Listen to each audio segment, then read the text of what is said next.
Welcome, everyone. This is the 8th Southcentral Alaska Avalanche Workshop. We're so happy to have you all. We're going to have a record attendance today. I see we have 175 people registered. We have just over 20 panelists, so there will eventually be around 200 people in the room, which it's an incredible way to connect with you all. My name is Mellis Cody. I'm Executive Director of Alaska Avalanche School, and I'll be facilitating the event today.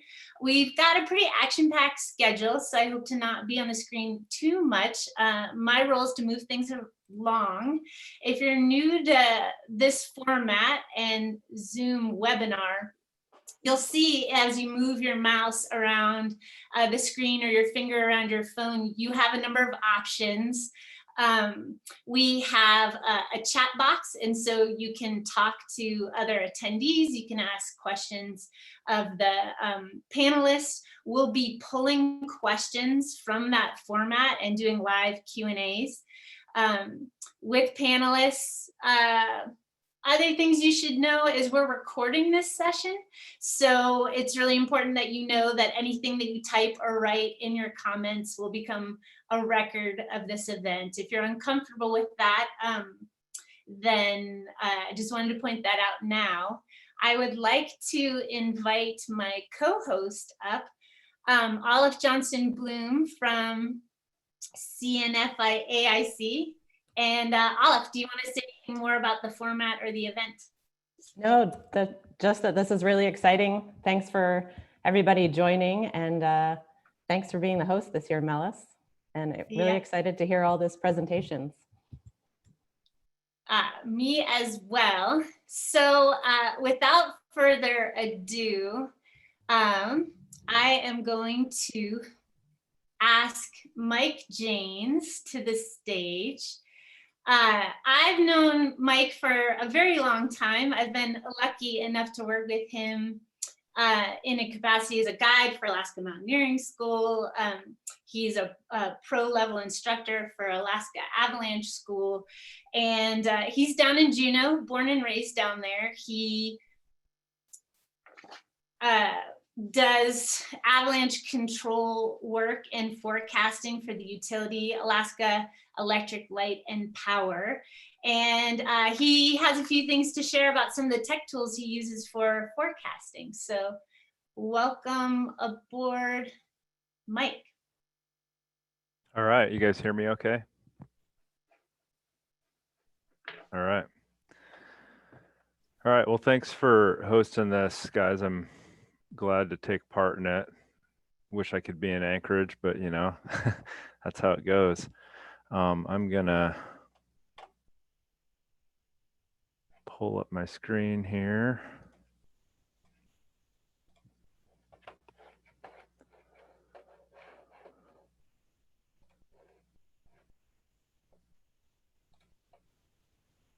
All right, can you guys see that okay?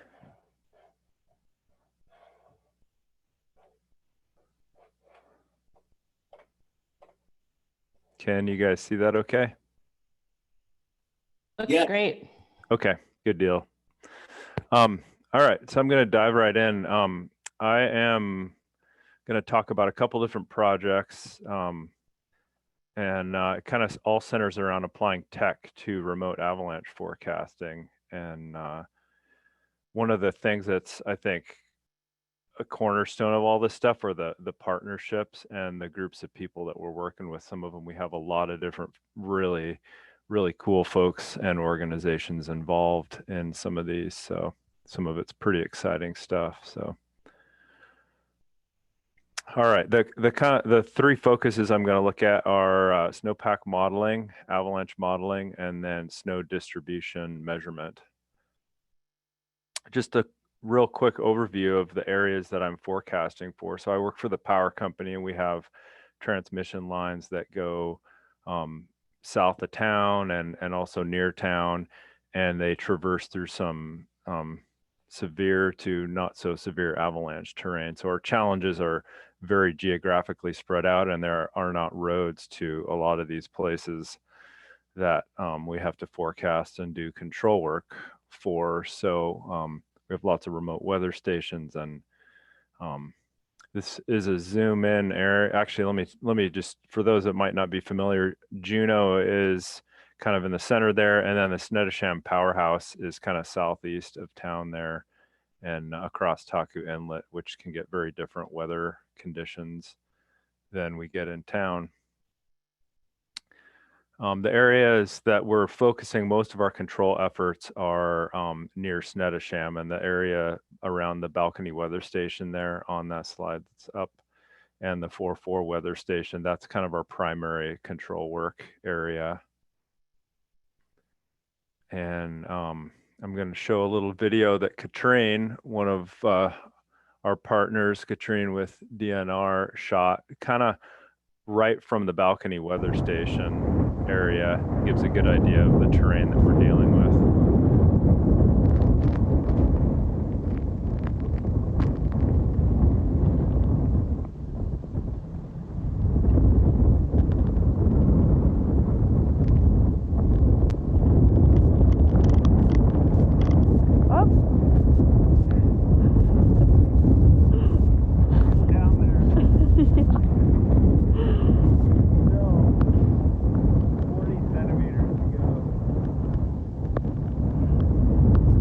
Got 40 more centimeters to go.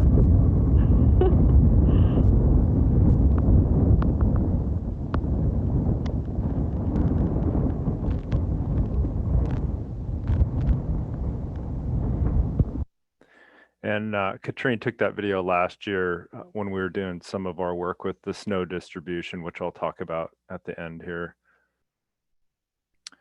The snowpack modeling we've been working on for a couple years, and the basic idea, so this, first off, this model that we're using is one that the Swiss have developed, and it's kind of used in lots of places around the world. But the main kind of the premise of it is that it takes the weather data from a remote weather station, and it really like wrings out the nitty gritty details out of it, and then attempts to turn it into a snowpack model. So what you're seeing on the upper left is a season, or part of a season through the middle of the winter from one of our stations, and it gets into the detail of snow crystal type and grain size and snow depth and all that kind of stuff. And then if you want, you can get a cross section like the lower right snapshot shows of the layer hardnesses and some more information. But essentially it's utilizing net radiation that we have, and precipitation and snow height and wind and all that, and doing its best to make the most out of that data. And the Canadians are actually doing some really cool stuff right now just on the other side of the border from us, where they're actually inputting weather models into these models and over big geographic areas, and trying to use that and verify it to use as a forecasting tool. So we're trying to do some of the same kind of stuff, and we've seen really promising results from some of our stations. The next thing I'm going to talk about is some of the avalanche modeling, and this partnership is actually really cool because there's just a bunch of people involved with it. SLF in Switzerland are the ones that have been developing these RAMS models, and now the RAMS extended model that can utilize entrainment. And in this case, the project we're working on looks more at powder blast, or the powder cloud. The photo that you're seeing right now has a long transmission span across it. And so in this case, we're trying to figure out what kind of forces that big droop in that span might see from a really large avalanche. And as you can see, that path is huge, so it can produce really large avalanches. But our avalanche engineers that we've worked with for years, Chris Wilbur and Art Mears, are involved, as are Gabe Wilkins and Katrine from DNR.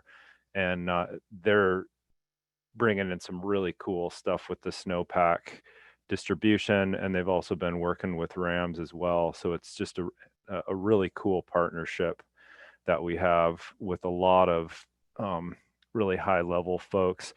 And I think it's important to point out, in this age of not wanting to believe science for some folks that so much of this stuff that's benefiting us as a industrial operation, a lot of this stuff is getting developed from the science community, and this is an example of that. So we really appreciate these partnerships.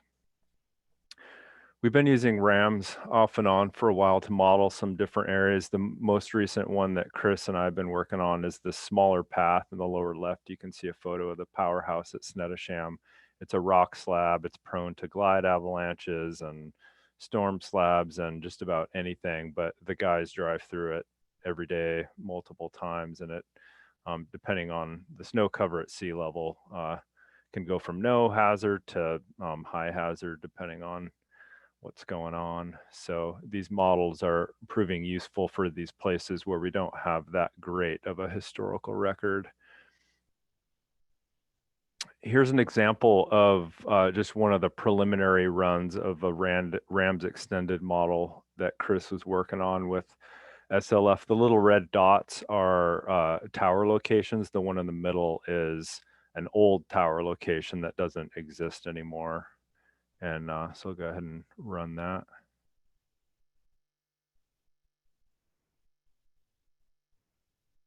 Do it again, just so you guys can see. But these models, while they can do really powerful things, they're also only as good as the data that you put in. So the more information and the more detail you try to get out of these models, the more important the information and the input to them becomes. And so it's really important that we get good data getting into these things. So that kind of leads into my next segment, which is on snow mapping. And this is a project Gabe approached me a while ago about, and we've finally been able to get out and work together. Last year, we had a couple successful sessions where they came to Juneau, and we were able to get some really good data in our areas. And so I'm just going to talk a little bit about that and the process of it, and look at some of the preliminary data that they produced from it. So the two different platforms they're using for LiDAR and photogrammetry, for those not familiar, LiDAR is like a laser-based system. So it's shooting laser beams out really quickly out from the device. That's the top one mounted to the helicopter. And so it's essentially, referencing where the ground or the snow surface is from the helicopter and building a map, surface map off of that. And then with photogrammetry, it's taking hundreds and thousands of photos and putting them together to kind of do the same thing, slightly different approaches, kind of the same thing. They have, pros and cons. LiDAR's less susceptible to wind and weather. The photogrammetry, this fixed wing drone, of course, can't fly in super strong wind. So there's pros and cons to both. And for our area down at Snettisham, we mostly use the LiDAR just because we were dealing with challenging weather conditions. So there's lots of different pieces that kind of have to line up. First, you've got to set up the base station, get that going so that the helicopter or the drone knows where it is with a high level of accuracy for the data. And then once you get flying, you can see a photo on the left there of Gabe running the laptop, and he's got a super powerful laptop that's running that LiDAR, and then at the same time coordinating with the pilot as far as the flight path, where to go to hit the areas they want to hit. And then at the same time, for what we're doing, we want to get some baseline snow data. So there I am in the top right, getting one of those really deep pits to add to the data set. Here's a video Gabe and Katrine shared with me. They did the same snow distribution maps in town as well. We used LiDAR in the Thane Road avalanche paths that affect DOT areas and Mount Juneau for the urban ones. And then this video is of them at Fruit Bowl and Eagle Crest a fairly common path around town, but it shows you how the drone works.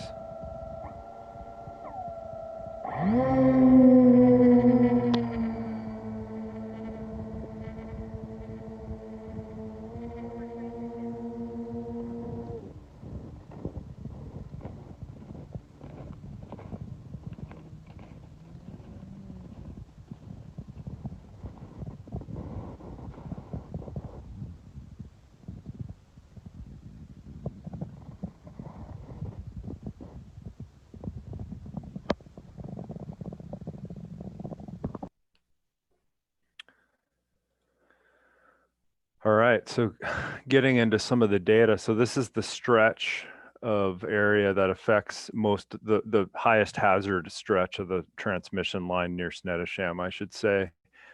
And we were able to get two separate data sets from it this winter. This first one is February 2nd, and this winter was a really good winter for us to collect these data sets because we had a really deep snowpack in the Alpine, and they were actually the second data set I'll show you. They were able to pretty much nail the deepest snow height of the season before it started to melt and decrease. So that was pretty exciting. But you can see how much detail there is in this data set. The bare earth models that they collected in the summertime as the base level ground are in the 1 centimeter accuracy range, and the snow models are closer to 10 to 50 centimeters, depending on which one you're looking at, but they're still super accurate. So that's February 2nd, and then looking forward, we've got March 13th, which was kind of the peak snow depth. And if you look at the scale, you can see that's in meters, by the way. So you can really see the wind distribution off the ridge lines where you've got scouring on the ridge tops in the upper section.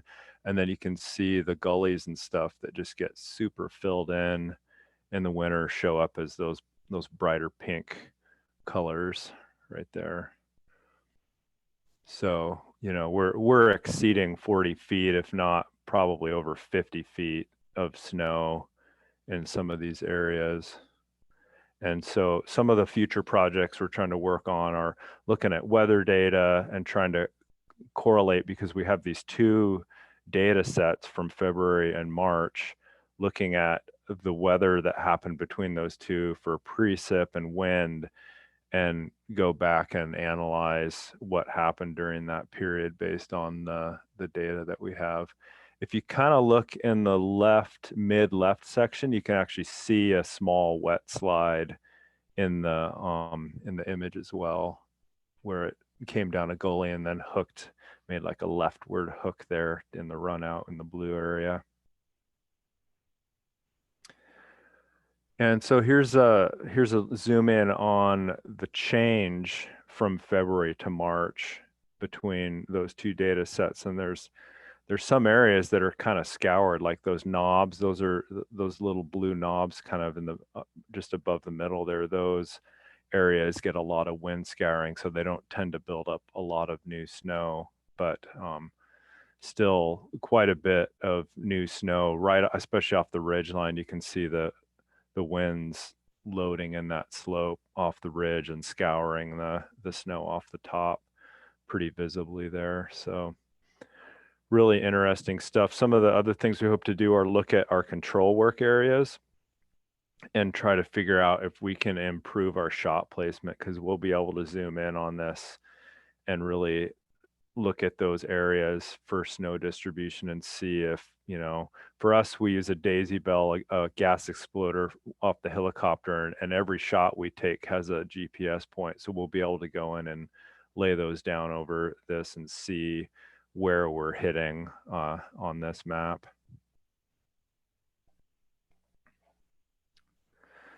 So that's all I have for now. Does anyone have any questions?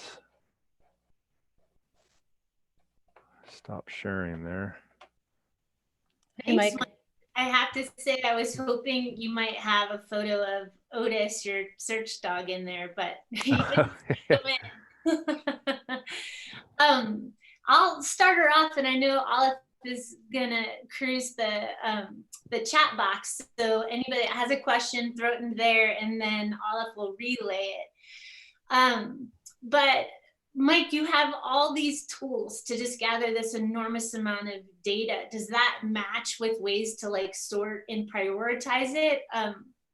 You know, it's probably like a blessing and a curse to have access to all the resources you have. I think it can be that's one thing with the weather data that gets overwhelming. We spend a lot of time putting in stations, and then when you get in the morning, you come in and you're overwhelmed with the data.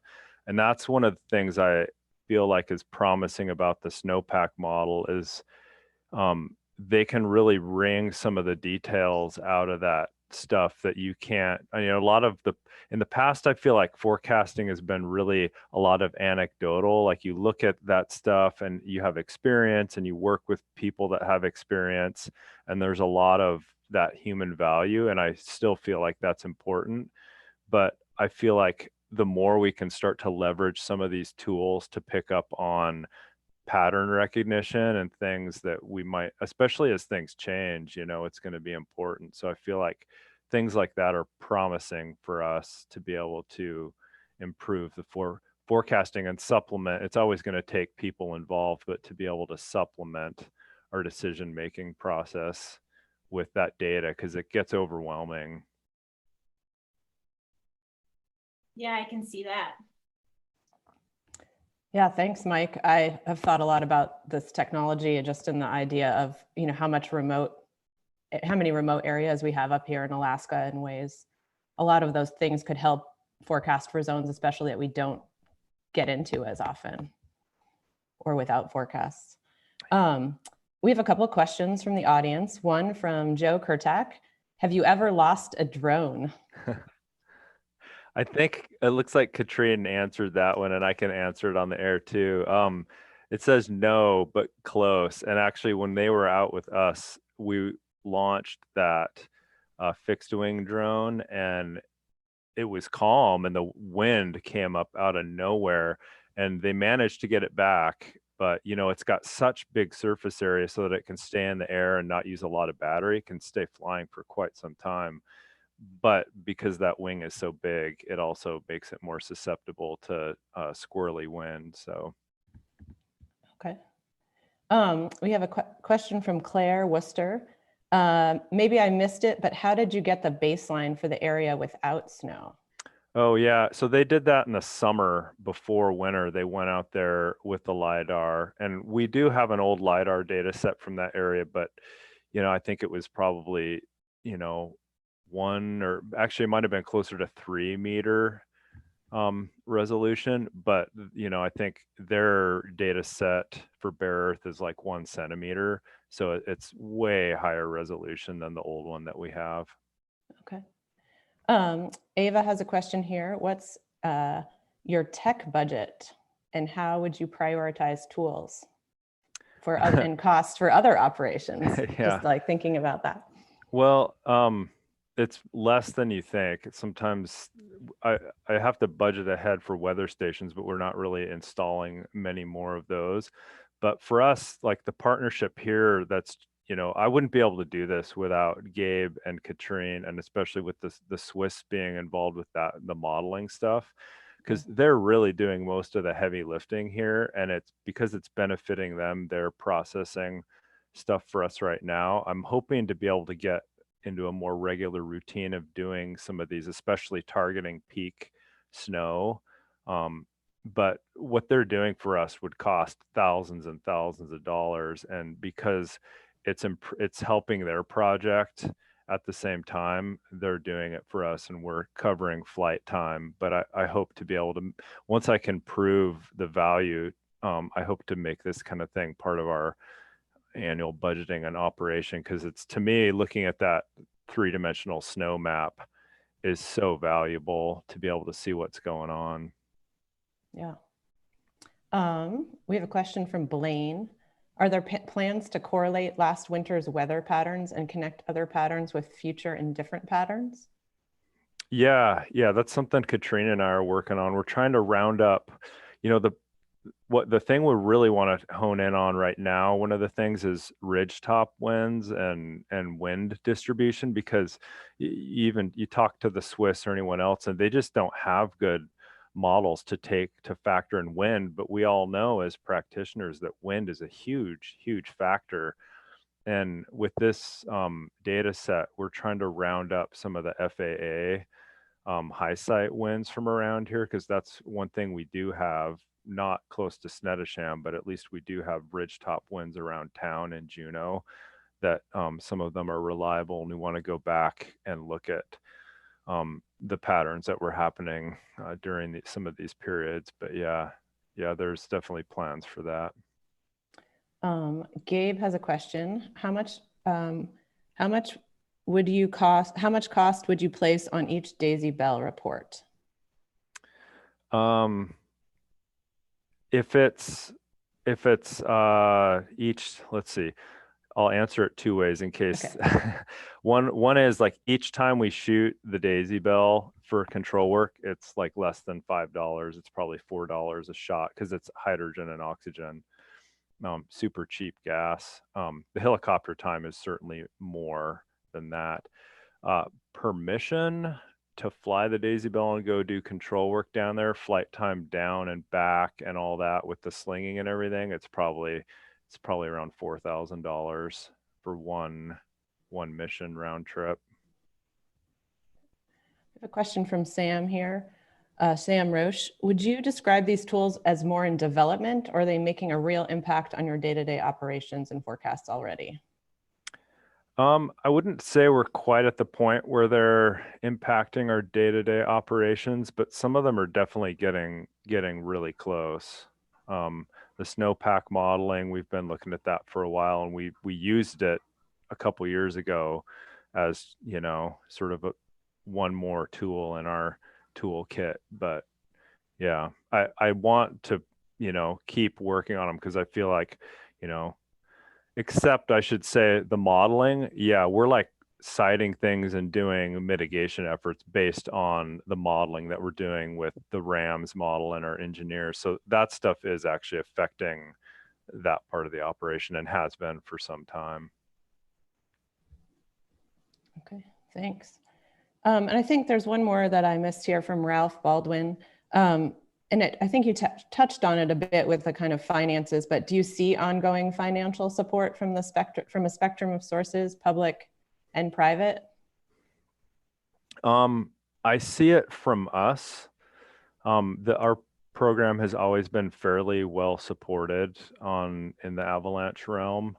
I see, you know, and the DOT Girdwood guys could probably be more like chime in more on this, but I see, because of the situation with the state down here, I see a strain with DOT, at least in Juneau, just because it's that way across the board for everything in the state right now. So we're lucky at the power company that we're a little bit insulated from the kind of stuff that's affecting DOT. So. Thank you so much, Mike. I really enjoyed that. It's hard to get a sense of all these things that you do to make sure the lines are still powering Juneau. It's really impressive.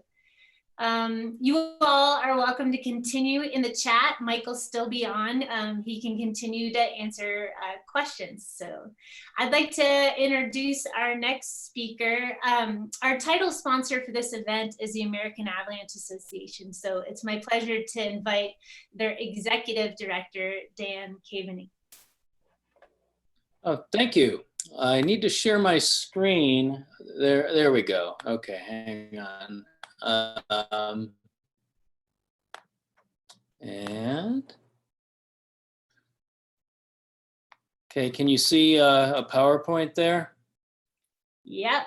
Okay, this seems to work differently every time I do it. So, all right. So I just want to say a couple of words about the American Avalanche Association. Thanks for having me. We're delighted to be a sponsor of this event.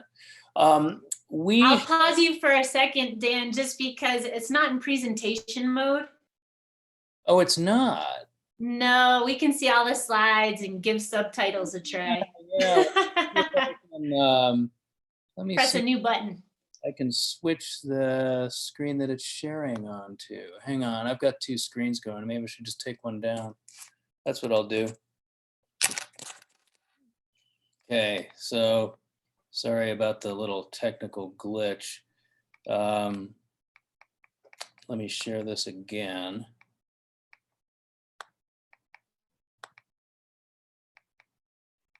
Wow, you're still seeing the wrong screen, aren't you? Sorry. What's going on here? Hey, Dan, can you find the setting to be able to switch which screen you're sharing to? Yeah, let me try it. Jeez, it's giving me screen sharing has stopped. Okay, so let me try this one more time. I'll give you one more go, and then if not, we'll start with Laura and then slide back in. All right, sorry about that. How are we looking now? Do we have a presentation in front of us? That looks great. Okay, sorry about that. Okay, so we focus on three main areas: education and professional development, publishing, and outreach. So I'm just going to run over a little bit about what we do in each of those things real quick. Our education and professional development includes snow and avalanche workshop support. We support about 14 or 15 SAAWs like this one across the country every year. And we work hard on the pro training program where, professional avalanche, people who are professional avalanche workers who aspire to be them can take courses from recognized providers that are audited, and you get a high quality course and a standard course. And we also review recreational courses and put them on a website we run, avalanche.org. So, for people who want recreational courses, they know that they're getting a full and well-taught curriculum. Publishing is another big thing we do. Our flagship publication is the Avalanche Review. It's a print journal that we put together and mail out to our members 4 times a winter. We have a new digital version of it that I just launched that I'll tell you about in a minute that I'm really excited about. The Avalanche Review has sort of all the best of avalanche writing and avalanche science. It's a great way to keep up with what's going on in the avalanche community. And again, if you join the organization, you'll get it automatically 4 times each winter. We also publish the Snowy Torrents, which is a book describing avalanche accidents that have happened historically. Snow weather and avalanche observation guidelines for making standardized avalanche observations, and the snow weather and avalanche observation guidelines quick reference stickers to carry around with you. So that's a big part of our publishing program. I want to take a quick minute and sort of flog the new Avalanche Review digital version that's up and running now. You can find it at theavalanchereview.org. It's based on the print version, but it's different from it.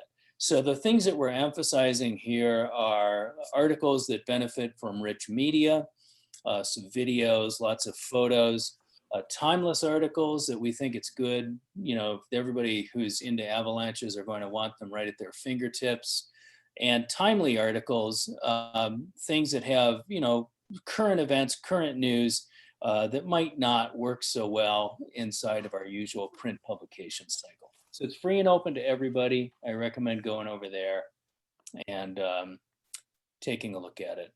And then we also run avalanche.org.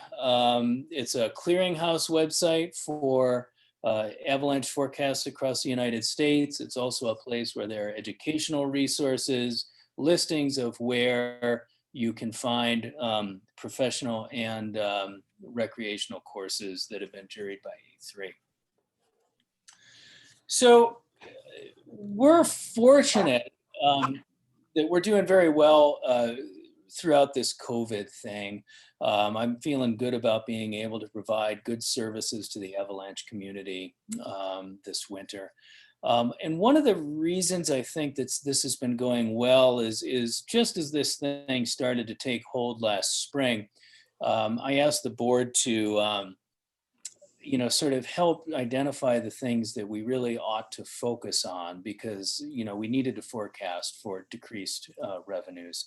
And so basically after a lot of deliberation, they told me that they wanted to really emphasize things that focus on community during this time of, social distancing and, limited personal gatherings.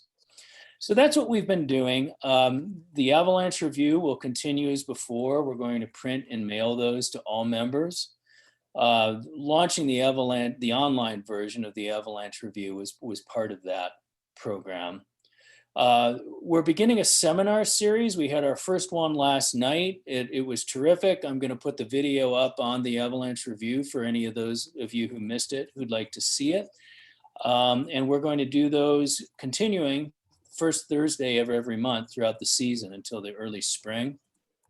We're proud of the fact that we were able to maintain our program of snow and avalanche workshop grants. Every organizing group who applied for a grant got at least the same amount of money as they did last year. We've been working now for 18 months or so on an inclusivity project. We began with trying to recruit more women to the organization and to do what we could to help clear the way for more women to enter the field. That's been going reasonably well, albeit somewhat slowly. And we're expanding our efforts now to, try and get more people of color involved. Avalanche.org continues apace. We have been doubling usership of that pretty much every year for the past 3 years. We're up into the millions now. And we are launching some very interesting sort of back office tools for the forecasting centers and some forecasters to use. And some of the forecast centers are piloting those this year. We're quite concerned about heavy backcountry use this year. And I'm mostly concerned about people who don't know what they don't know. So we're doing a program starting around now of trying to get op-eds published in newspapers in mountain towns to reach out to those people who are, may want to try backcountry skiing, but may not know that they need to learn about avalanches. And we've gotten a couple of them published in Colorado papers already. So I'm optimistic that that will continue. We're distributing the SWAG, Snowy Torrents, and Snow Weather and Avalanche Guidelines reference stickers for free. So we're still going to publish them. If you want printed copies, you can go to AmericanAvalancheAssociation.org and get and buy a copy, and we'll send it to you. But while you're there at the AmericanAvalancheAssociation.org store is where you go. You can also download these things for free. And we just feel like it's something we ought to be doing to get that information out to the community. We're continuing pro training, although we are not expanding it this year in an effort to be conservative in COVID. And then for those of you who are members of A3, we have a program where anybody who is suffering from financial hardship can go ahead and they should write me email and I'll renew your membership for whatever you can afford to pay, even if it's nothing. We very much want to keep the community intact through all this. A couple of things that we're not doing, because we do need to be conservative about our finances in order to do these things that we feel we need to do, particularly during COVID, is we won't be giving out research grants or scholarships for this 1 year. It's just, the board wanted me to do the things that benefit the most people the most.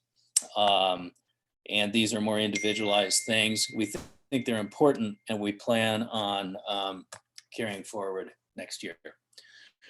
I need to mention our major sponsors. We couldn't do any of this without them, and all of the money that we use to support the SAAWs comes from these major sponsors. So CIL Explosives, they donate a percentage of their sales to us every year. Onyx Maps, Peeps, MND Safety, the maker of the Daisy Bell we just heard about, used to be called TAS. Backcountry Access, Arc'teryx, and Veasan. So if you can talk those guys up and patronize them, I recommend you do so. They stuck with us through this period of uncertainty, and we appreciate it. They're part of the family. So I'll close by just saying, love to have you as a member. If you're not a member already, you can go to AmericanAvalancheAssociation.org, and there's all the instructions you need to sign up. Or if you like, you can pop an email to join@avalanche.org, and it will kick you back an auto response that has all the information you need to become a member. So I just appreciate the time. Thank you guys for having me. Dan, thank you so much. It's really nice of you to carve out time, join us. It's been so wonderful to be a member, both on a professional level and as an organization. Alaska Avalanche School, everything that you all have done to improve worker safety in the avalanche field is just so admirable. And I really enjoy my latest TAR. So thanks, you gave us a lot to digest. Yeah. If you turn off your screen share, what I'm going to do next is share a poll. And our next speaker, Laura McGuire, it's a treat to have her here. Not only is she a PhD and a researcher in cognitive sciences, but she's also a climber and a skier, and that informs her presentations at these SAAWs and her research, and I think it allows her to get really good data by having that kind of extra ability to know about how we interact with snow and how hard it is to be a forecaster and what the thinking side of forecasting is. So I'd like to invite Laura up. We'll give maybe just another 30 seconds for this poll to complete.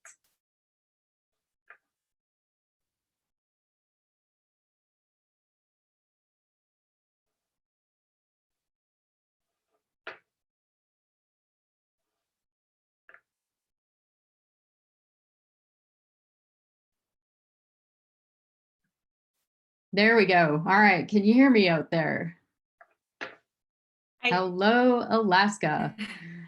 So thanks so much for having me here today. I did want to find out a little bit about who is on the call today. I've been given a version of this talk over the last 2 years and got a lot of really interesting stories from feedback from different practitioners from across the industry. So I think, Melis, if you're able to show that. Yeah, maybe I'll do a 5-second countdown. Don't be shy. Enter your data into the poll. How do you primarily encounter avalanche terrain? Is it a ski patroller? Are you a forecaster for public land, transportation, in the energy sector? Do you work as a guide? Do you encounter that terrain, motorized travel, sled, helicopter, or are you a non-motorized recreation? A skier, split border, snowshoer. So I'm gonna end the poll right now. Okay. So while we're waiting for those results to be tabulated, oh, there we go. So we've got, okay, a bit of a mix of folks here, some non-motorized recreation, ski patrollers, forecasters, guides, motorized recreation. Okay, all right. So we have a little bit of a larger recreation contingent. And so what I'm going to talk about here today is largely focused on kind of a study that I did of a ski area operation and a control team there. And so a lot of what you'll hear are these techniques and these tactics that experts use when they are working in avalanche terrain. So there'll be a bit of like translation to be done there, but nonetheless, I'm very excited to share with you some of the cognitive work that goes into managing risk in avalanche terrain. So I am a cognitive systems engineer, which is basically a really fancy way of saying that I study expertise in these high risk, high consequence type worlds. And what I want to share with you and what I'm going to share with you today is likely a very different way of thinking about work, about thinking about safety and about risk management when you're out in the mountains. And so what I want to do is I want to start with a story. And It's the story of this photograph here, because as part of the research that I did in a coastal ski mountain resort, was one of the interviewees told me about a time that he'd been really surprised by an unexpected inbounds release. And so the story goes that the resort was in the middle of their season. There'd been really heavy overnight accumulation. The control team had expected this ongoing precipitation throughout the day. And so accordingly, the team carried out their control work, but the forecaster still anticipated that there was going to be potential instabilities later in the day. So there was this usual expectation, no problem, we're going to ski that terrain a lot. We're going to continually monitor all of the avalanche zones, and we'd close it if needed. And so the snow kept falling, and as he'd predicted, the conditions deteriorated. And this was before they'd closed that zone. And so there was a skier triggered release that caught and carried 2 skiers. And fortunately, no one was hurt. But I want you to pause for a moment and think about the story that I just told. Who were the characters were involved? Were they competent? Were they irresponsible? Was there something else going on? Was this a clear-cut case of negligence? Was this a surprise? And the reason that I want to ask you that question, and I want you to think about your answer, is because I kind of want to know what side of the safety nerd street fight you're actually on. Because there is a full-on rumble going down in the safety sciences right now. And it kind of revolves around these 2 camps that come from very different assumptions about people and about the world in which they operate. And a lot of this relates to how we think about safety in a both traditional sense, and how I'd argue we talk about it in the avalanche industry, and in the progressive safety sciences, where we say, you know what, there's more to this story, and there's more that we can learn about how safety and risk is managed in a dynamic environment like the mountains. And so this is really important for you as professionals, and even as recreationists, because the reactions that we have to a failure like the one that I just talked about can result in people getting fired or being held accountable for circumstances that may not have been totally within their control. Or they can actually be helpful, and they can help us to generate greater insights into the kinds of challenges that show up and that make this kind of work really hard. So let's break this down a little bit, because the first camp talks about how humans are flawed. They're very biased and they're prone to errors. So you might recognize some of this language when we talk about complacency, when we talk about overconfidence, we talk about summit fever. When we look at this kind of world, when accidents happen, this side will advocate for more rules, for tighter restrictions, and then when mistakes get made, for people to get fired or for people to get blamed. And so this worldview largely underpins how we've been talking about human factors in the avalanche industry for the last almost 20 years. But there's another side, and that's the side that I'm on.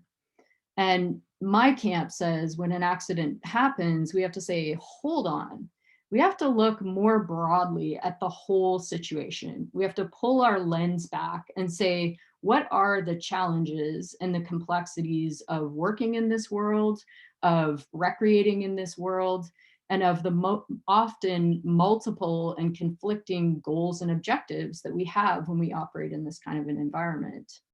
We have to look at the kinds of resources that were available to them, or sometimes in the work setting, not available to them, the kinds of demands and pressures that are faced, and about the kinds of actual, not the imagined potentials for actions that exist. And we have to think about all of these things before we can make a judgment about someone's decision-making or someone's reasoning. And my side, the reaction to failure is say, this is an opportunity to learn. So we uncover how things go right most of the time and how things sometimes go wrong. And we look at how do we support practitioners? How do we support backcountry skiers, snowmobilers, snowshoers, how to safely adapt? because plans can go sideways even if you've invested a lot of effort into them. And how we can actually change the system of work, the tools, the rules, the regulations that can either help or hinder an expert in real world practice. And so my side says, if you're going to pass judgment about actions and decisions that are taken in the field, you actually have to put yourself in the boots on the skin track and find out what the world looked like from that point of view and that point in time in order to really appreciate the whole context in which that decision was made. You can't just look backwards and point out all the ways in which they got it wrong, because we don't learn very much from that. And I do have some really good stories about this. So on this side, we are studying the adaptations, we are understanding the ways in which these rules and regulations can really impact the decisions. So I want to come back to this story. Which camp were you actually in when you first heard it? Were you thinking, oh man, somebody screwed up royally here? Or did it make you actually stop and say, wait, what was actually going on here? Because that first camp, you can almost imagine that an accident report that came back from that side would say something about complacency or about overconfidence, or it inevitably conclude that the accident was a result of human error. But what do we actually learn from that to help safety performance? Not really a lot beyond don't be complacent, don't be overconfident, don't make mistakes. Well, thank you, Captain Obvious. So the second story on this, when I probed a little bit further and I asked about this surprise, was that they were actually running a bit leaner than usual because one of their techs had actually left the season. They were on leave.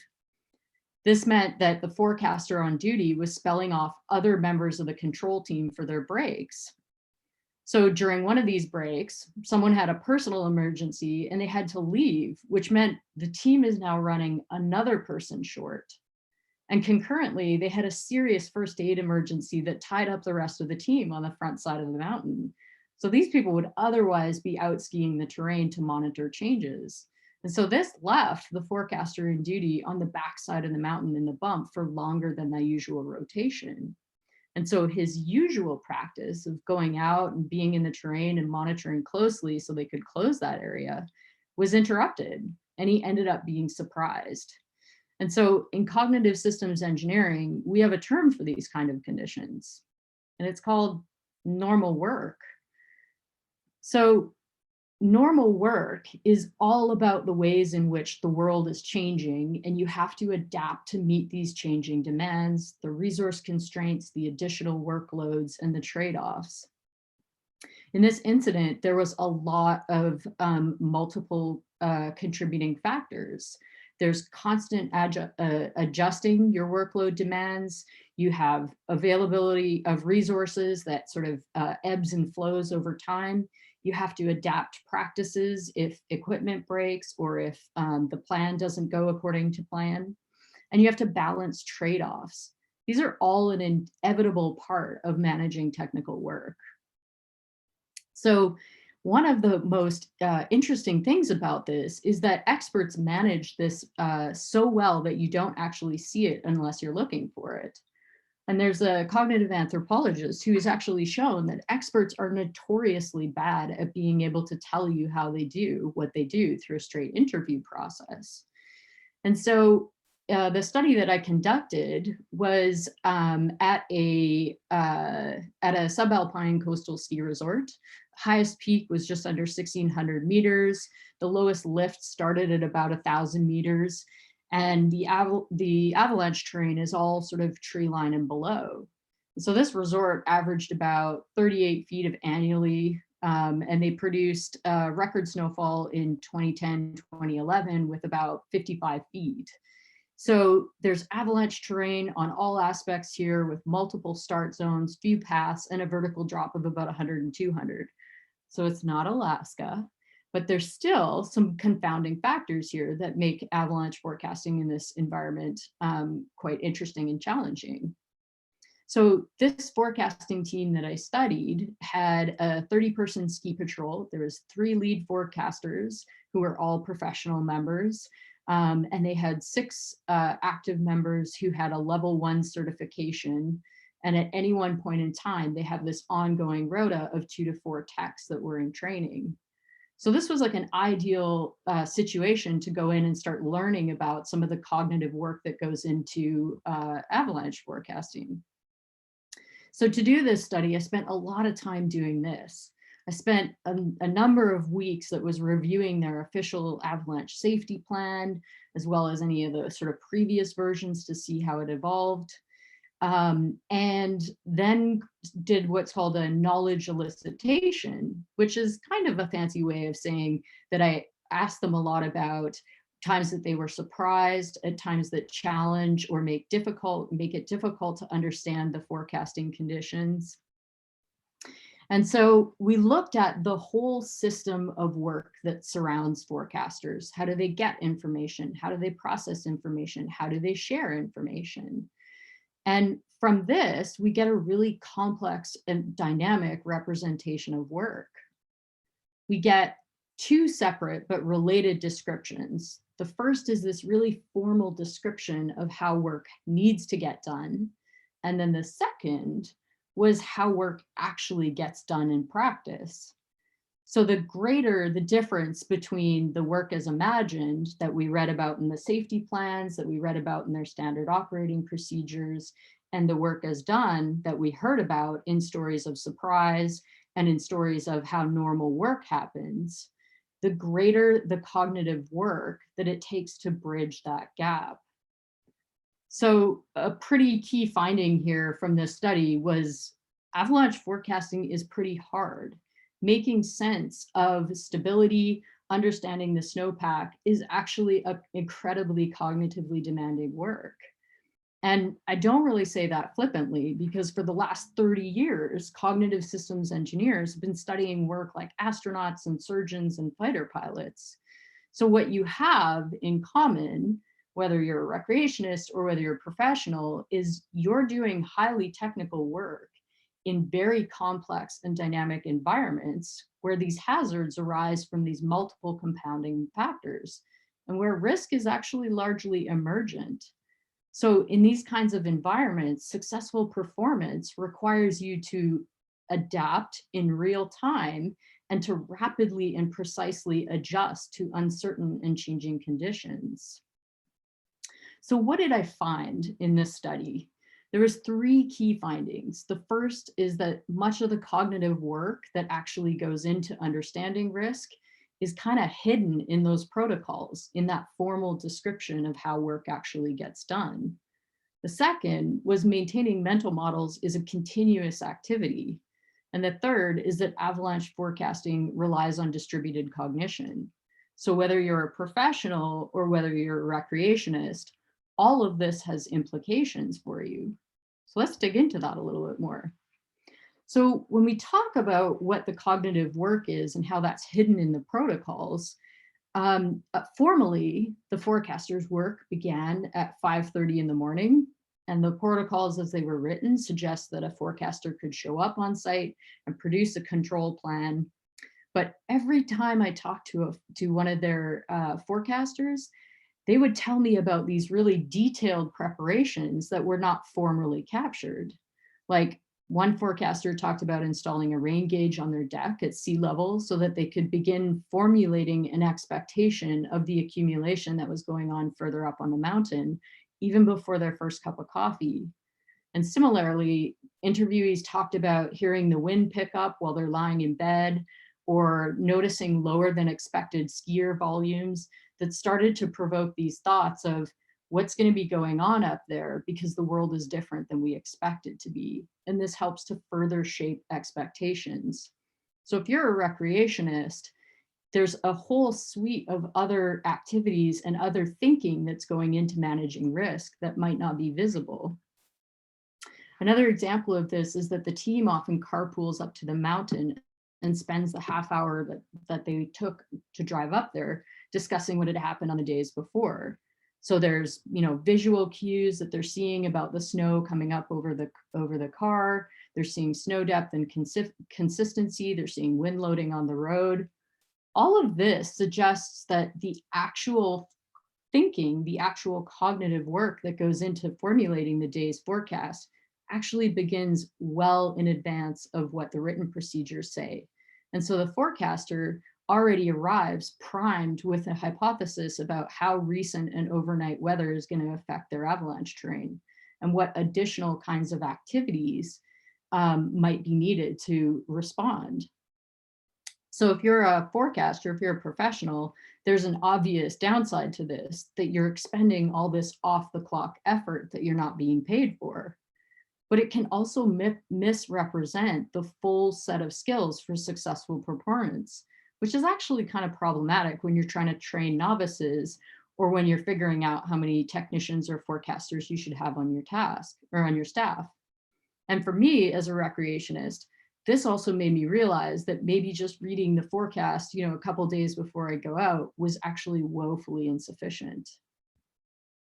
So a second, we jumped past here. A second point was providing support that practitioners in the field construct mental models. So Ed LaChapelle, way back in the 1980s, talked about how forecasters are really reluctant to interrupt their ski season. They want to continually sort of be in touch with what's happening in the snowpack. So this is kind of understanding that in order to really recognize change that's happening in the snowpack, you need to have continuous data sources. You need to have continuous connection to how those changes are affecting stability. So the thing about these, we're getting a little twitchy there. The thing about these is that these mental models can actually get stale, just like old bread. And so what I got excited about in our research was that that story that I told you about is actually a really concrete example of how updating your mental model is a really critical function of successfully managing risk.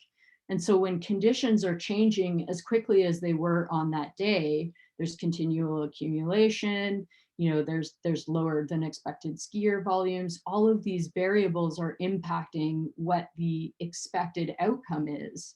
And so earlier that day, the forecaster had a mental model of what he thought was going to happen, but getting stuck on the backside of the mountain meant he couldn't go out and sample the world and update his mental model to help reduce his uncertainty about when that area should be closed. So in really fancy CSE language, we would say that his ability to perceive the rate of change fell behind the pace at which the world changed. So his mental model got stale. So all of this has to do with cognitive processes. And what I would say is these are also human factors, not just facets. There is a very sophisticated suite of capabilities that you use when you go out into these mountain environments to perceive the world, to direct your attention to what you think is meaningful, important, to be able to recall information and knowledge about the types of problems that you might be facing and the implications for that, and to reason about what kinds of decisions and actions might be useful. You're going to be handling goal conflicts if you're looking at this in a occupational setting or in a recreational setting, and you're going to be managing trade-offs. So it's all these impressive perceptual capabilities that allow us to sort of perceive these subtle cues from a very information dense world. So when you hear about someone talk about decision making, they're actually describing the end result of your mind being able to execute all of these multiple cognitive processes. And sometimes we talk about this as being like a black box of cognition. This is actually really hard to see these things in action. And it's really hard to study them in the real world. But in order to be able to better support forecasters, we have to understand the realities of how they are perceiving the world, how they are attending to the world. So in order to make sense of these findings, I kind of want to zero in on two aspects of cognition, of perception and attention. And I know we're running on time here, so I will move this along here. But when we think about perception, we think about some signals from the world, some cues, auditory, wumping, cracking, slumping, being able to see these things in the world. Some of these cues are actually, they might appear and then disappear. Others might be intermittent or scattered. Some might appear really important, but then be insignificant. And some get obscured by physical terrain, but also by the ability to monitor them. They can be ambiguous. You can start to see how some of these perceptual signals can get missed or they can get discounted. And so when we understand more about the perceptual signals and the nature of perception, we can kind of answer those questions that often get asked at the end of, or when an accident happens. How could they not have noticed the signs? And so just as an aside, James's talk was really cool because he's actually very on point with the kinds of domains that we typically work in. And those kinds of worlds are really highly technologically mediated. And integrating the use of that technology actually changes our ability to sense and perceive the world. And so it changes the way that practitioners actually reason about the problems they face. So a second way is closely coupled with perception is attention. And so these two are like my favorite of the cognitive capabilities, because perception is the ability to see all of the signals, and attention is about your ability to direct to all of those signals that are meaningful and important. And the best way I can describe this is about skiing in the trees. If you think about the last time you dropped into the trees on a powder day, there is tons of perceptual data that's available to you. There's noise, there's wind, there's light, there's movement, there's the tactile feeling of the snow and the snow underneath your skis. But if you think about that run, did you notice every tree, every roll, every variation in the terrain? Or were you aware of just the line that you were taking? So you're selectively attending, you're selectively directing your attention to perceive the cues that are immediately important to your goals. And you kind of mute the rest. And so this example can help us think about other ways that we direct attention at work. And if we think back to this team, there's no high consequence, high risk worlds where decisions get made in this quiet room and you have endless amounts of time and you have no distractions. Instead, it takes place in this world where there's multiple competing demands on your attention. There's multiple threads of activity that are taking place at the same time. Even if you're a recreationist, when you're out touring, you're thinking about where you're going next. You might be thinking about the rookie that you brought with you. You might be thinking about lunch. Your attention is directed in multiple ways. So I come back to this point about why the context of these decisions and actions really matter, and the importance about not just looking backwards and finding all the ways that things went wrong.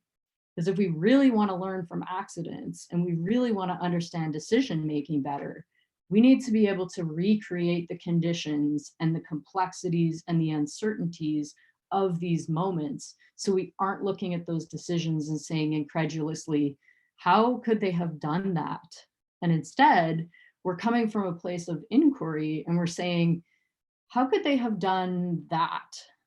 So if we looked at this event from the lens of the first camp, largely that this was about human error, we would lose all of the potential learning about what pushes the limits of our ability to safely adapt to surprises, to safely handle multiple threads of attention or multiple threads of activity and multiple demands on our attention.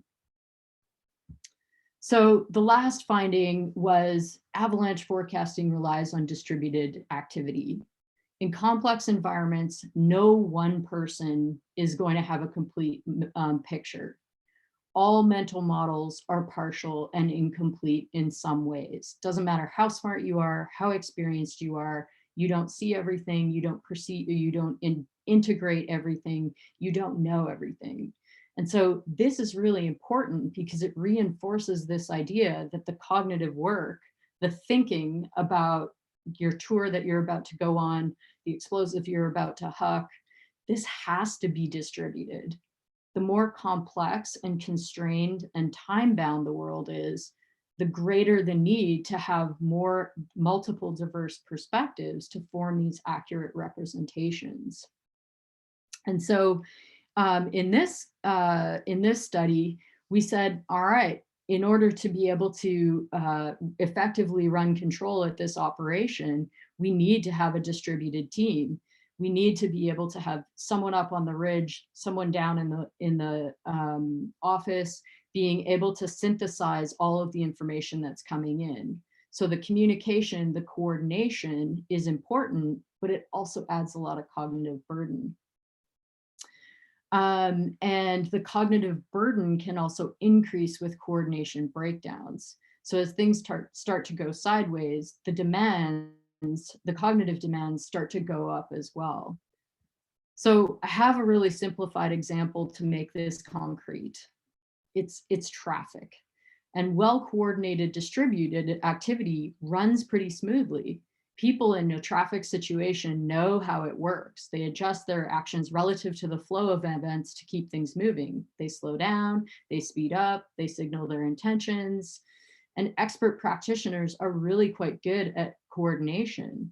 They hold really substantial knowledge about the flow of events, and they're able to better communicate to each other proactively and preemptively to ensure smooth coordination. So what's interesting here, and James had talked about this as well, he talked about the importance of getting a lot of submissions into the database, getting these observations. And this is essentially distributing the cognitive effort across a broader network as well. So there's strong evidence to suggest that because those mental models get stale, the sharing the cognitive work is actually quite fundamentally important. So if you're a recreationist and you haven't been out touring for the last 2 or 3 weeks, having others in your group who have a more current mental model is actually really important to make sure that you're well calibrated to the conditions. So a quick recap of this study.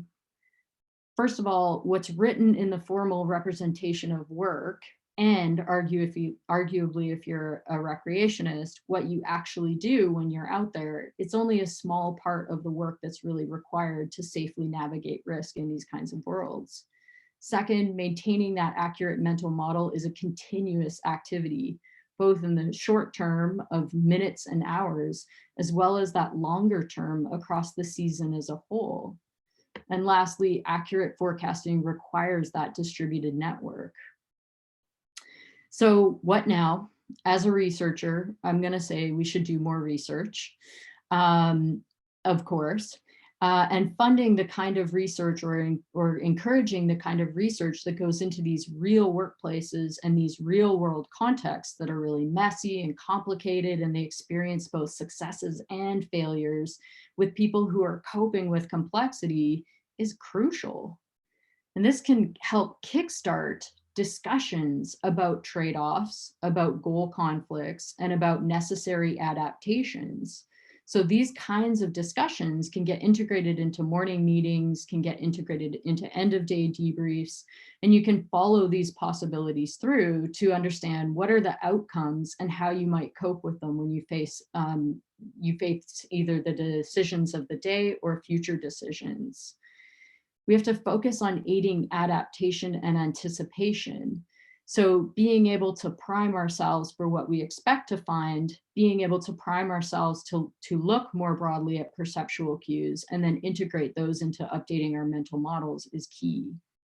The last thing that I will say is using human error as the starting point of how you understand what happens in a post-incident review is crucial. It's the starting point, not the end. And there's an excellent book called The Field Guide to Human Error by Sidney Decker. So if any of these ideas resonate with you, I'd highly suggest taking a look at that. And if you actually send me an email here, mcguire.81@osu.edu, I do have an early copy of the book that I can email you a link. You can take a look at that. And the only thing I'll ask for is to return to me sorry, let me go back there. return to me your thoughts and your perspectives on that book, because this broader discussion about how we think about error, about how we think about cognition in the wild is actually really important. Thank you very much for your time. Thank you so much, Laura. It's such a treat to have you here. Have we filled out your SAAW bingo card now? Is it a total blackout? I'm getting pretty close, yes. Well, this is so exciting. I definitely come from that era of, pick apart an accident, find some actionable items, move on. And there's, complete publications based on that, whether it's snowy torrents or accidents in North American mountaineering. If you had to if you got to talk to the editors of those publications, what would you encourage them to do to kind of change the format to accommodate for this complexity, or pull out lessons learned that don't always end in a checklist or a new piece of equipment? Yeah, that's a really good question. I think, it sounds like a really simple thing to do, to say, to not use error or not use, biased thinking as being the end point of the discussion. And as a professional, this has implications for the work environment. You can start to look more broadly at the system of work. But as a recreationist, we have a lot of those on this call. These are things you can do really easily with your colleagues.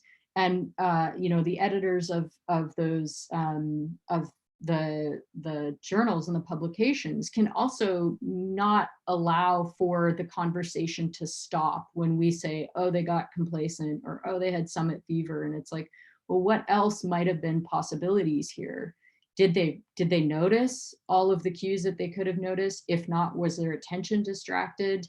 And if it was, what are the ways that we can set up and structure interactions amongst, different teams to be able to cross-check each other and to be able to collaboratively be assessing that risk?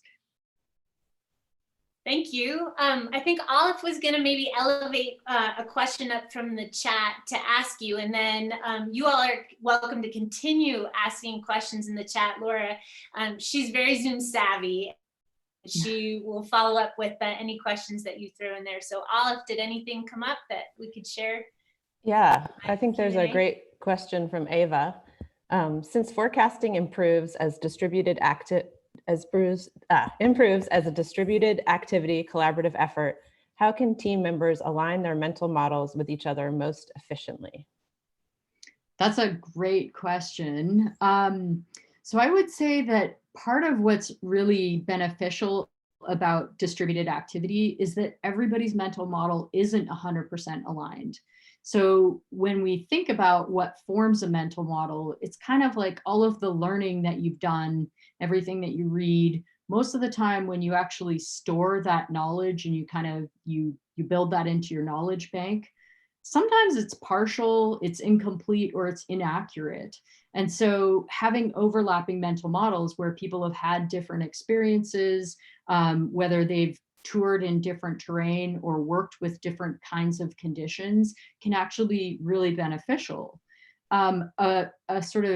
A key aspect of making the most of the fact that we all have different mental models is being able to ask questions as if you were a novice. So it's being able to sort of interrogate those assumptions when someone says, yeah, this is safe, being like, what are you seeing? Like, how are you factoring in, all of the conditions in order to arrive at that decision? So it's being able to externalize the thinking that we're doing in real time to allow other people to listen for things that may be inaccurate or incomplete in your mental model, and to be able to add their knowledge, experience, or the perception, the things that they've seen as you're touring up to a certain point, to be able to form a more coherent picture. Thank you so much. Yeah, there's a couple more questions there in the chat box, but we really appreciate you joining us today. Thanks so much. Thank you, Laura. We're going to take a short break. Feel free to grab a drink, go to the restroom. When we come back, we're going to get a winter weather outlook. And we'll start up again in just a few minutes.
how do we know we made a right decision if nothing went wrong?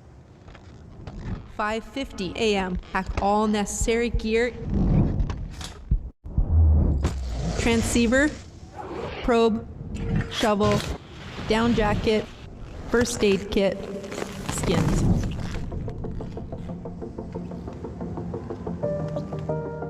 I always want to know the product I'm using works 100% of the time, because then I can rely on it for every day I spend in the backcountry. Being well trained in avalanche rescue and knowing that I use the best avalanche safety equipment on the market adds extra security to my day. I want to learn how to play safe and ski another day.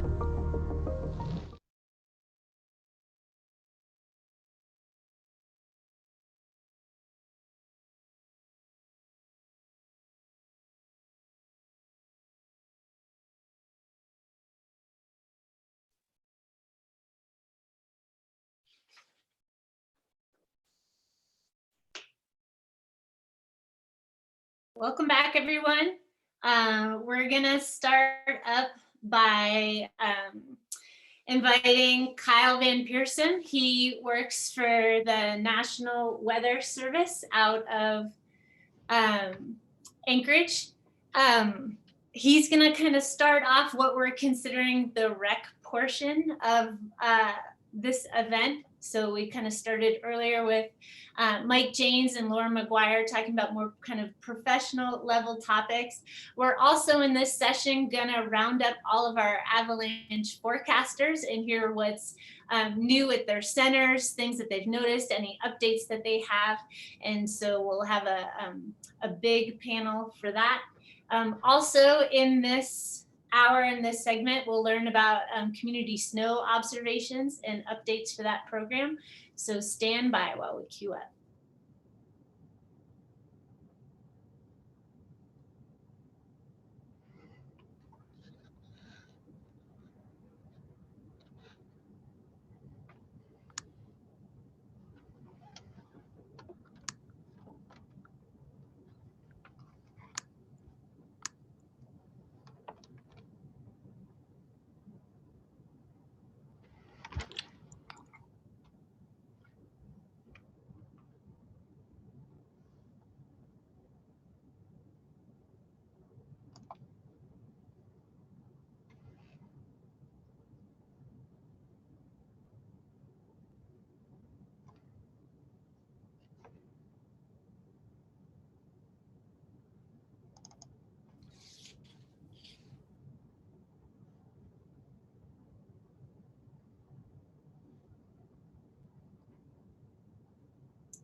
So welcome back, everyone.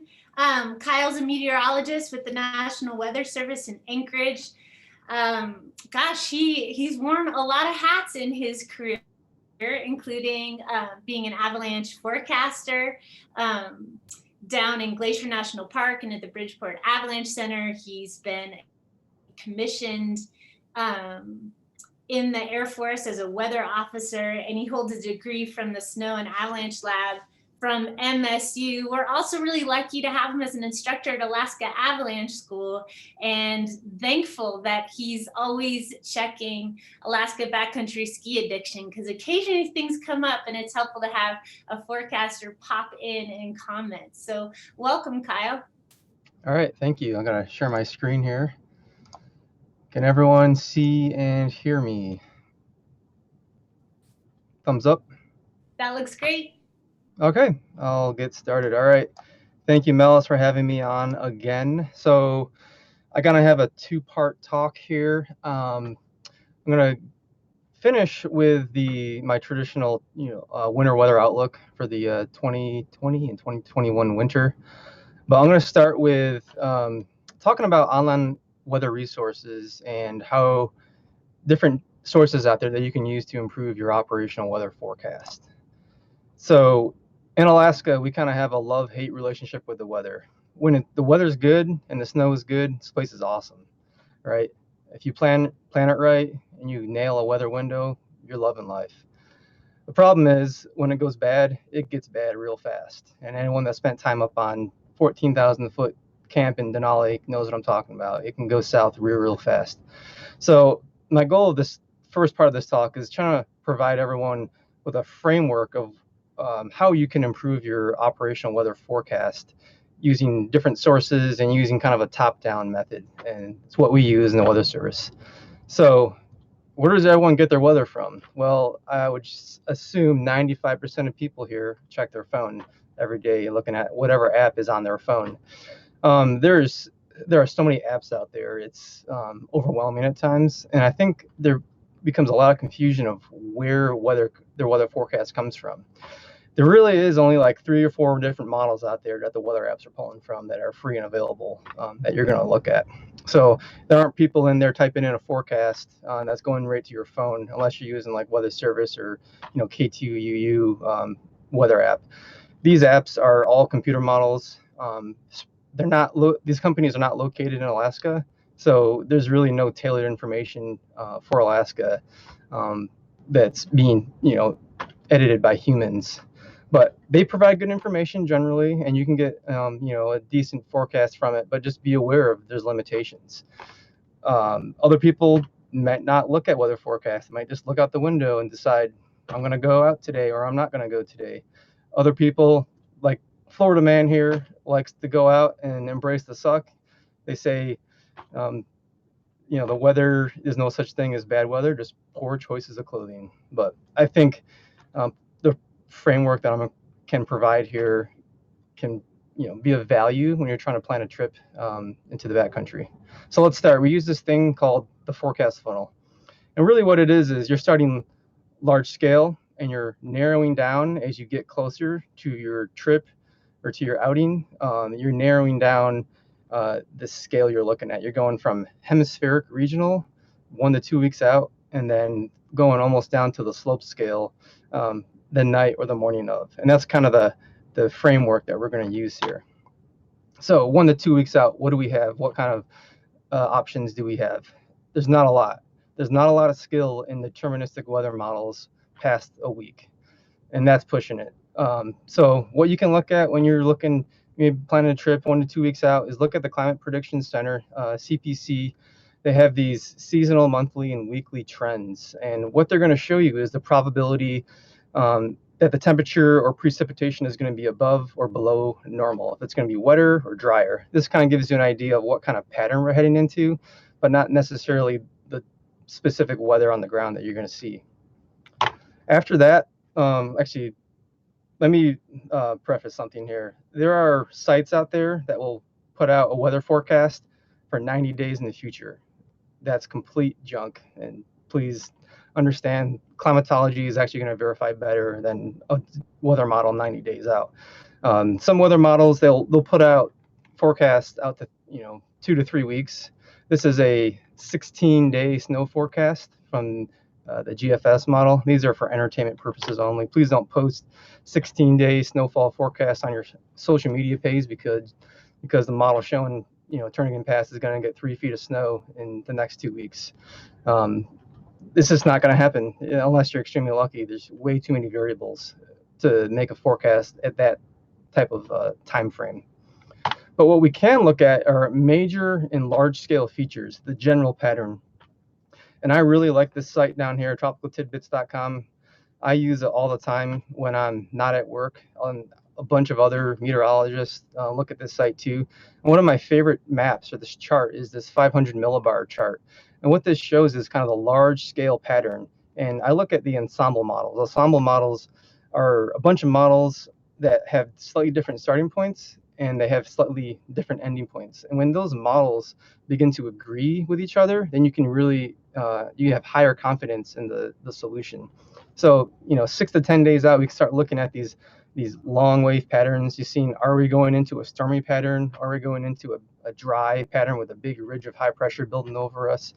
This is the 500 millibar height anomaly. Anomaly means how strong is it or deep is it compared to climatology. This is from earlier this week, yesterday or Wednesday afternoon. There's a tip. If you want to nail a weather window and you want to ski or ride in good weather, time it. So this upper level trough, you can see my mouse, this upper level trough is to your east, and this upper level ridge is to your west. What's going on here is high pressure is building in, and the flow is coming out of the north across the state. So it's cold, dry flow.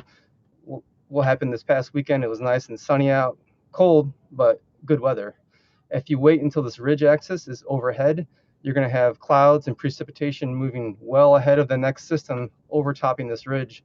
And then if you go out in the middle of the day with the ridge, pushing out to your east, you're going to be dealing with deteriorating weather. So I'll say it again, trough axis to your east, ridge axis to your west, and you're going to have a pretty good chance of nailing a good weather window. Now we get into 3 to 5 days medium range forecast. This is when you can start zooming in more on the state scale, or maybe like a regional scale, South Central or Southeast Alaska. But still, this is a fuzzy look. These global models, the resolution still isn't fine enough to resolve a lot of our weather effects that we see in complex terrain. And here's an example from this. I pulled this from Windy. So this is the Euro model that Windy has, and this is a 3-day snowfall forecast. This is from a few weeks ago when we had a snowfall event forecasted for the Anchorage area and for all of South Central.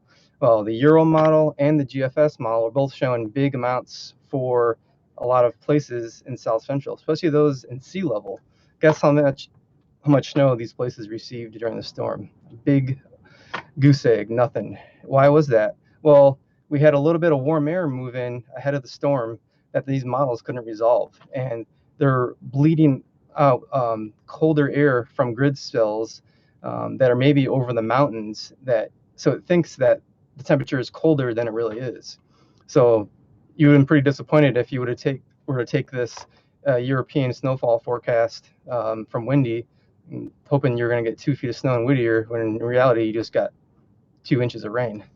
So just understand the biases and the challenges with using these models that far out for snowfall. So when you're 3 to 5 days out, you can start looking at our point-and-click National Weather Service point-and-click forecast. If you haven't been to our site, anchorageweather.gov/Anchorage or Juneau or Fairbanks, click anywhere on a map and you can pull up our point forecast. And what's cool is you can save the link for any point. So if you want to just save a point for the top of Denali, you can do that. And every time you open it up, it'll give you the updated forecast for the top of Denali. So these are updated throughout the day. They're looked at 24/7, and they're, we have really experienced forecasters here that have been here for a while that understand model biases, they understand local effects, and they're editing these every single day. You can also look at the graphical portion of the forecast, if you can see it in like a time series graph. If you haven't looked at our forecast discussion, that's another really good tool. So what this is just a plain language discussion about the forecast written by the actual forecasters, and they're giving their reasoning behind why why they're going with a particular solution and what their confidence is. There's a long range section at the bottom of it that looks at days 4 through 7 or 3 through 7 and gives you an idea of what to expect in the long range. And I would actually look at it this weekend because we have a complex system moving up into the Gulf, and there's a really good discussion on the possible solutions with this model or with this system.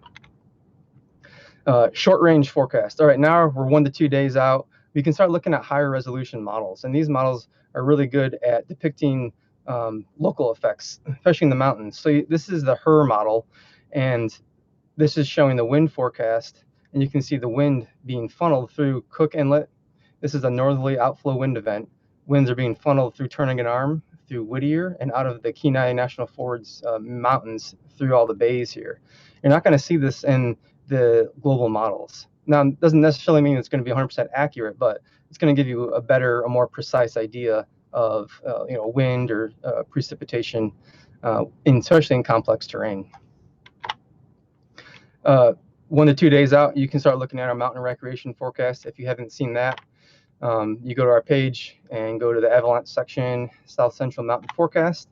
And this is a forecast we do for 3 places, Turnagain Pass, Thompson Pass, and Hatcher Pass. and we updated it twice a day, in the morning and the afternoon for a 24-hour time period. What's good about this, it's like a consolidated mountain weather forecast. So it's almost like a one-stop shop. If you're not going to look at anything, pull this up before you head out, so you get an idea of what to expect out there. These are edited by the actual human forecasters.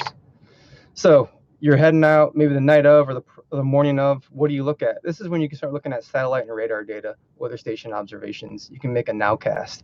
See, how is the satellite or comparing to what the forecast was saying? Where is the system? Where is the low pressure system? Is it slowing down or speeding up? And that's kind of what we look at too. So this page right here is really cool. It's called the College of DuPage has a great repository of satellite imagery, and I will pull that up here. So this right here is just an example of their page. Lower level water vapor, good zoomed out view. You can look at, I love this loop right here, this image. This is the day cloud phase.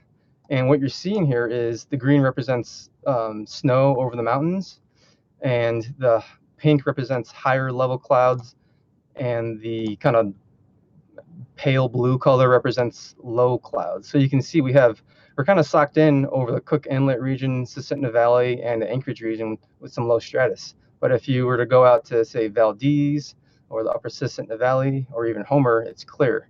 And I love this this loop because it gives you a really good idea of the different cloud layers. Radar imagery, we are limited with radar coverage in Alaska. Mountains block it a lot, and by the time, especially in Hatcher Pass and Thompson Pass, the radar beam is actually shooting over the top of the storm. But it does show precip going up Cook Inlet and Prince William Sound. And just so you know, all these links that I have are actually posted to a document that I think Melis is going to share in our chat. I'm not sure if she already has. Yeah. So you don't have to worry about copying them. All right, so weather observations. There's this map here that the Weather Service has, and I'll show you a quick demo. Oops, where'd it go? So this map pulls in any and all weather stations that are available in Alaska and plots it on the map. So right now we're looking at air temperature, and you can switch what you want to look at. You want to look at wind gust. You can look at precipitation over the last 36 hours. So if I zoom in to, say, Alaska, it should plot all of our weather stations available there. So we got base, and we got top of Alaska Summit here. And if you click on this 3-day link here, it's going to pull up 3 days worth of weather observations. So a quick way to get a good zoomed out view of what's going on in the state. Oops, I'll go back here. All right, so if you haven't seen this map, I think you're going to love it. This is Alaska snow depth map that's put out by the River Forecast Center. And I will give a quick tutorial. So this plots any snow depth, any station that records snow depth in Alaska. And it plots the last 30 days. If you click on a station here, so if I were to click on, like, say, Hatcher Pass, it'll plot the last 30 days of snow depth data coming from that station. And this is a new feature. This black line is the smooth value. So a lot of times, if you look at the frostbite bottom snowtail station, when it snows heavy, you get these big spikes. Well, this algorithm smooths out the data. So you're not dealing, you can kind of figure out what the snow depth is regardless of the spikes. And you can toggle on, you can see what the last 24-hour snow depth change was. So this is a really good way of looking at how much snow over the last 24 hours did an area receive. If we go up to Fairbanks here, they had a decent snow event recently. So they got 8 inches of new snow here in the north of Fairbanks. And one other thing to look at with this, if I were to click back at Hatcher Pass, it plots archived snow depth data. So you can put your mouse over any year and compare the snow depth plot over that winter season to other years. And you can compare it to where we're at right now. Ooh, Independence Mine is, or that looks like a spike to me. It doesn't look right. But so you can see comparatively other weather stations and their snow depth values. So I'll keep pressing on here and probably run out of time. I think you are out of time, Kyle, but what I'm learning is maybe we got to put together a Zoom just with you and winter weather resources, because we obviously didn't give you enough time. All right.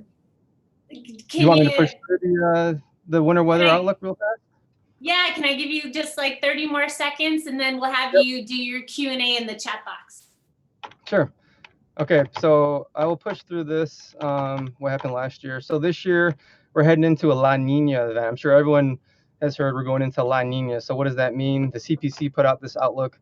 We are going into colder, we're more likely to see colder than normal temperatures over the southeastern part of the state, and drier than normal precipitation. So colder and drier over our area. We're heading into a strong La Nina. That's the model forecast. So what does that mean? Looking at different snowtail stations across the area, so Turnagain Pass, snowtail stations during La Nina years were colder than normal. Precipitation was near normal. So there's not a strong signal for precipitation or snowfall during La Nina years. Same thing with Alaska, colder than normal, but precipitation, snowfall was near normal. Valdez, near normal temperatures. They had a little bit more snowfall during La Nina years. Thompson Pass, snowfall was near normal during La Nina years. So generally speaking, there's actually a strong correlation towards La Nina, El Nino, and temperatures. So I feel pretty confident that our temperatures are going to be colder than normal this year. But for precipitation and snowfall, there's just not a strong enough correlation to make that forecast. Even if we are slightly below normal, we get a lot of snow here, and that's not a bad thing. So that means we're probably going to have less rain on snow events. We're going to have more consistent snow to sea level. So I think overall that's a good thing. Maybe it's a little bit drier and colder than normal, but overall, I think we're going to have a good winter. Less rain on snow events. Now you're speaking my language. You should have led with that, because I was nail biting the whole time, and we need less nail biting. Ideally. Kyle, thank you. Thank you so much. I'll have you turn off your screen. I'm going to do a short video from one of our sponsors, and then we're going to queue up all of our forecasters from the from all of the Alaska forecasting centers, and they'll each give a little blip about what they've been up to and what to look for this season. So stand by.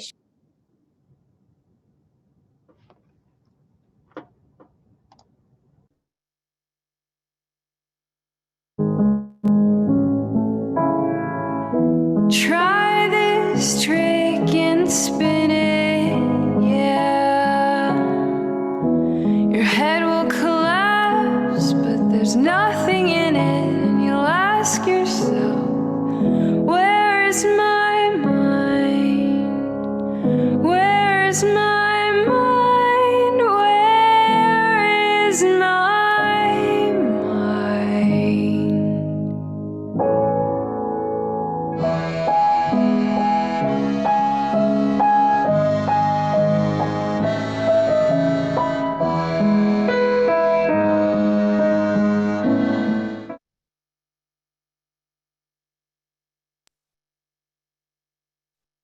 Thank you so much to Blue and Gold for helping support this event, making sure we can make sure it's really high quality every year.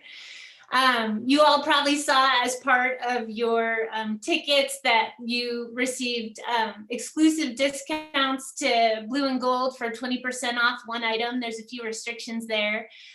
There's also a coupon to Pounder Hound. So those are good till the end of the month. Please use them.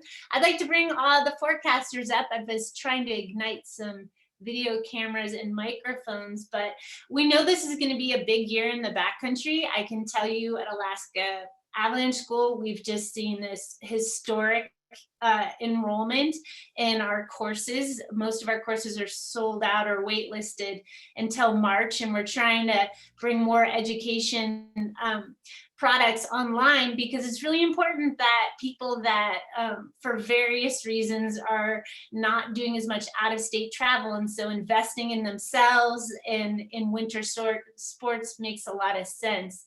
So it's really important to hear from the forecasting team, like what can all of these people look forward to in your forecasting tools, and just kind of note, you're going to have a lot of first time users of your forecasting products. So let's start with Wendy with Chugach Avi, and then we'll cruise through across the state. Great, thank you, Melis. Hopefully, can you give me the thumbs up? Oh You yeah, can hear me? got you loud Great. and clear.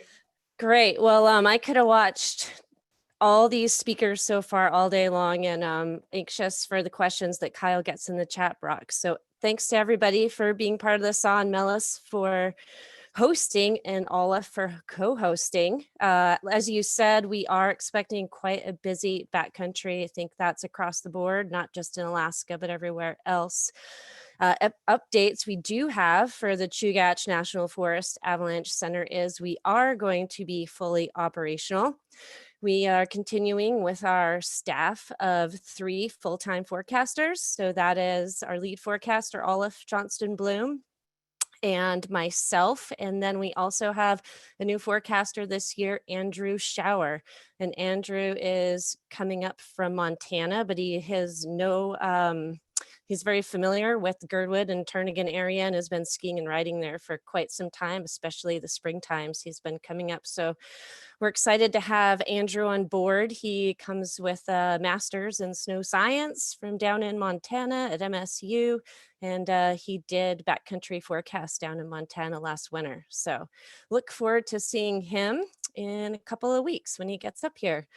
And we will start issuing updates, and that'll happen in the next couple of days. As Kyle mentioned, we have snow in the forecast for this weekend. And if anyone read the National Weather Service discussion and you look down into the details, there's a sentence saying that snow at Turnagain will be measured in feet. So Kyle, let's hope that actually happens. But we're excited that winter's going to start, and we do hope it's going to be pretty snowy, and hence the background of my image there. That was from Christmas Eve 2 years ago, when we got quite a bit of snow just before Christmas. So updates from the Avalanche Center until around Thanksgiving, and then we'll start forecasting our 7 days a week, every morning at 7 a.m. Avalanche forecasts around Thanksgiving week and into late April. As far as outreach, we are continuing with everything being virtual, as is the lay of the land this year. And so for outreach events, we're going to be doing a forecaster chat series. That'll be in December and January and up on our calendar very soon in the next few days. But that's going to focus on avalanche issues and snow avalanche problems we had last season, and whatever sort of information we have this season to date as far as those outreach. They're going to focus on how to read the forecast and our avalanche problems.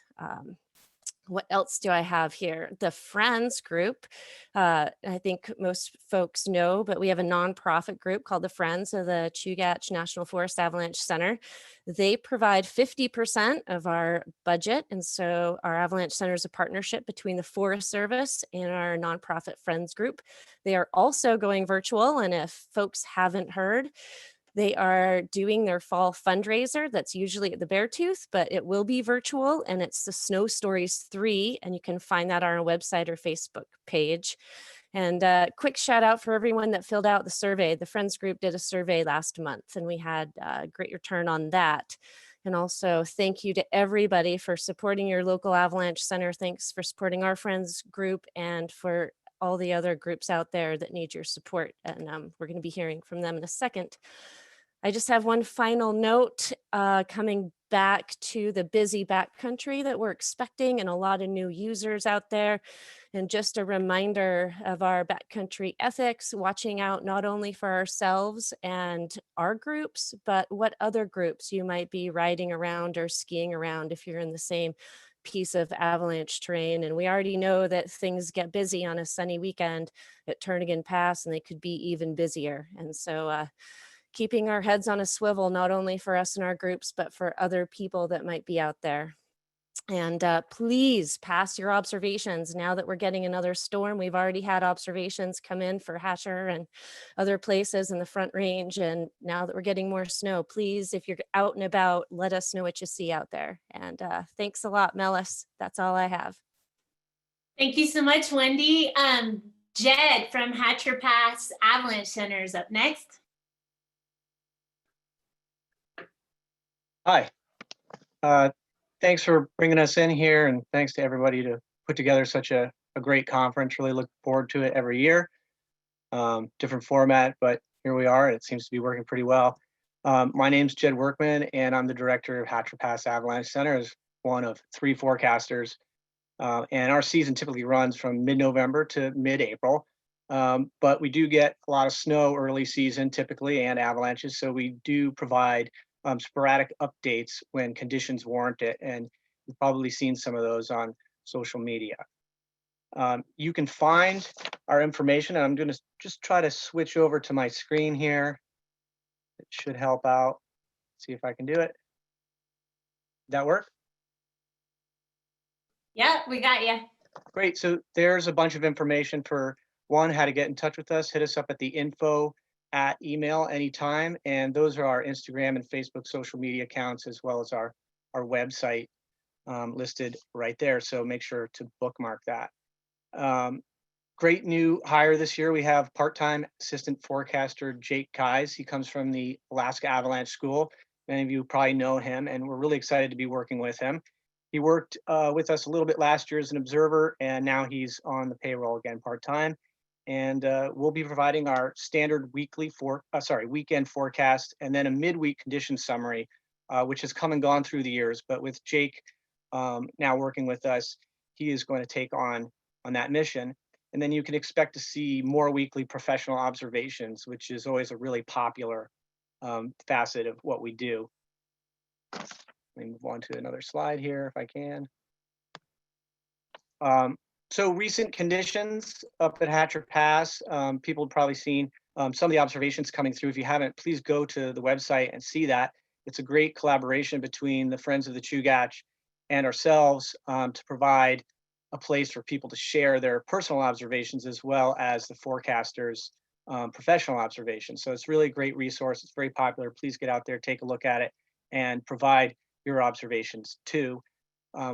We get early season snow. Sometimes it comes in, keeps coming, but this year it came early and then it turned off, and that created a bunch of weak snow near the ground, and then we just got a big dump of about 12 inches of snow on top of that, and then we saw a bunch of avalanches. And significant is that they were remotely triggered avalanches, and it's always a concern early in the season that people are not really tuned up to avalanches quite yet. A little snow on the ground, they're not necessarily thinking that, and this often produces accidents up at Hatcher Pass early in the season.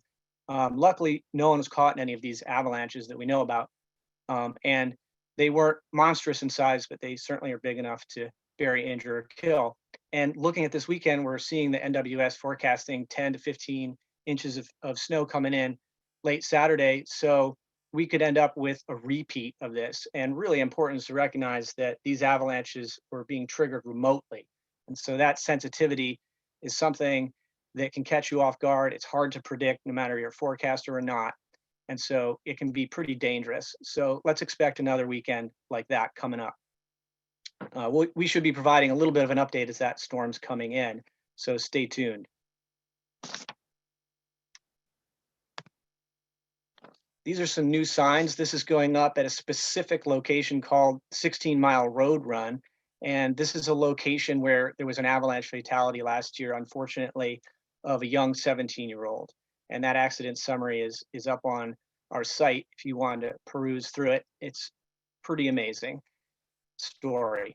But most of this terrain is pretty much green light, but there are some areas where you can trigger an avalanche, as this happened last year. And so there's been a big push for bringing avalanche awareness to this specific area that's accessible by a road cut.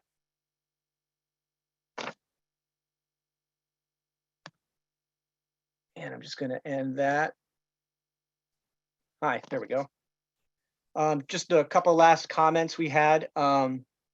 One, Wendy touched on the sort of COVID effect that we expect to see a lot of people in the backcountry. And I just wanted to bring that alert out there that there aren't a lot of places with good coverage at Hatcher Pass because it's been so shallow so far.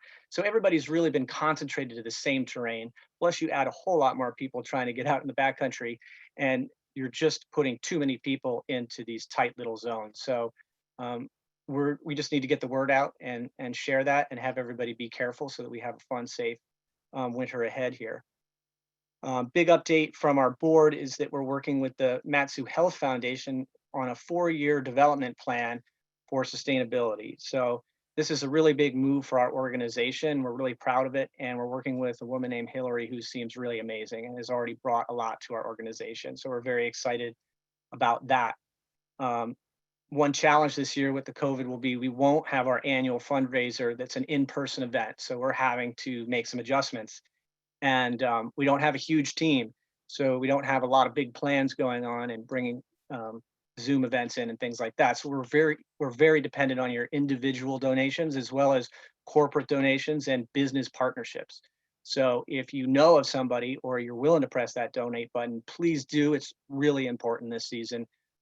It's tight for everybody we know, but we really want to continue this service as it's so important. If you have any questions, please hit us up in the chat window. And we're really looking forward to a fun, safe season. Thanks, everybody. Please donate. Thank you. Thank you so much, Jed. High five to Allie, and then our newest little forecaster, Chaga. Up next, we got Gareth Brown and Valdez. Hey, how's it going, everyone? This is Gareth Brown. I'm just going to talk for a few minutes about some changes that we made to the forecast last year that make it a little bit different, that are of note. The first change that we made is we significantly reduced the size of our forecast area. And we're still dividing our forecast area into a maritime, an intermountain, and a continental zones. But we've reduced all those sizes and brought the boundaries closer to the highway. The zone that was affected the most or reduced the most was the continental zone. It used to extend on the northern boundary to about 60 mile, and we brought it back to 46 mile with those, the geographic features being Stewart Creek on the west side of the highway and the Teakle River on the east side of the highway. And we've really done this to hopefully create better accuracy with our forecasts with the resources that we have available to us, which is one forecaster. And then the second change that we've made to our area is that we've adjusted our elevation bands. Before, it was low elevation was 0 to 1,800 feet. Mid elevation was 1,800 to 2,500 feet. And the upper elevations was 2,500 feet and above. And what we've done for the Intermountain and Continental Zone is we've brought it from low elevation now is 0 to 2,000 feet. Mid is now 2 to 4,000 feet. And the upper elevations are 4,000 feet and above. Maritime's pretty similar, little difference, 0 to 1,500, 1,500 to 3, 3 and above. And what the focus of this is to really increase the relief of the mid elevation band by almost 3 times.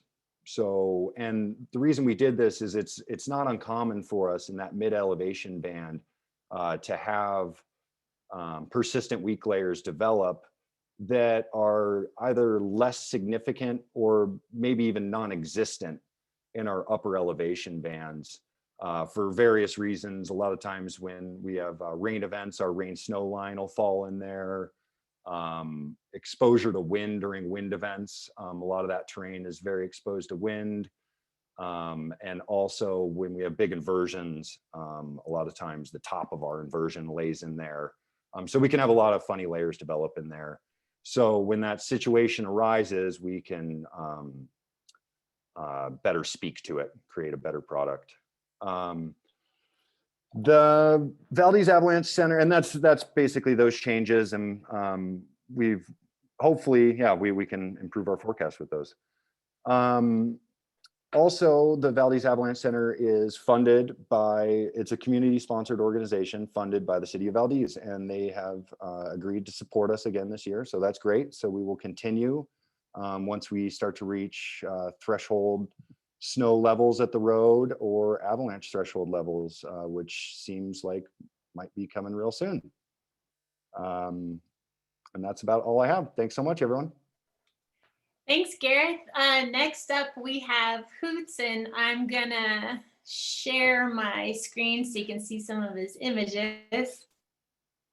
All right, go ahead, Hoots.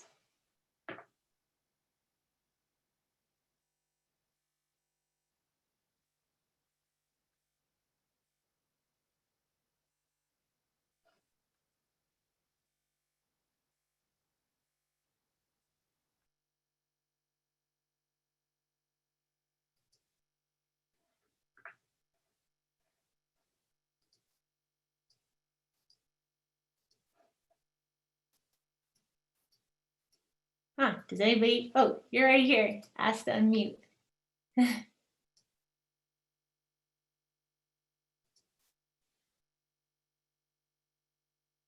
We can't hear you, Hoots. Oh, you can't hear me. Can you hear me now? Nah, we got you now. We got you now. Go ahead. Sorry, it's an analog computer. It's an old one. You know, it's pretty much an abacus connected to a Etch-a-Sketch. That's how we roll around here. The avalanche forecasting is available at alaskasnow.org, along with pretty much everybody's avalanche forecast in the state and links to education opportunities. Personally, my forecasting, I don't do it on a regular time schedule. I usually change the forecast as needed, which might be once a day, it might be twice a day, it might be once a week. That's just how I find forecasting to work best here, so I'm not inundating people with too much information that really hasn't changed. If you see the screen here, this is a little project that I've been working on. This is weather data from our SNOTEL site. It's about 1,500 feet, which is roughly the top of our ski hill. And if you can see on the left chart, the top graph shows the average temperature, average daily temperature, average from October 1st to April 1st. And you can see how it fluctuates each season. The second chart below it is our precipitation. And you know, it appears that it fluctuates quite a bit, but the scale is pretty, it's magnified, I guess. Typically, over the year, Cordova will get about 150 inches of water, which is about, what, 3 to 4 meters of water. This is a 6-month, October to April water, and we're roughly around 2 meters, 1.5 to 2.5. The bottom chart shows the maximum height of the snowpack, and you can see it fairly corresponds with the average temperature of the winter. You see a big spike in 2012. That's was our big snowpocalypse event, which really was a 100-year weather event.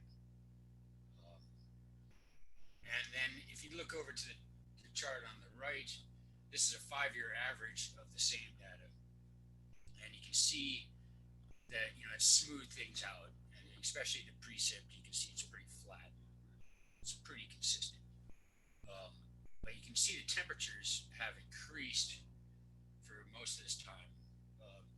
I'll have to give a caveat that this is only about 15 years of data, which is fairly insignificant, but it's what we have to work with.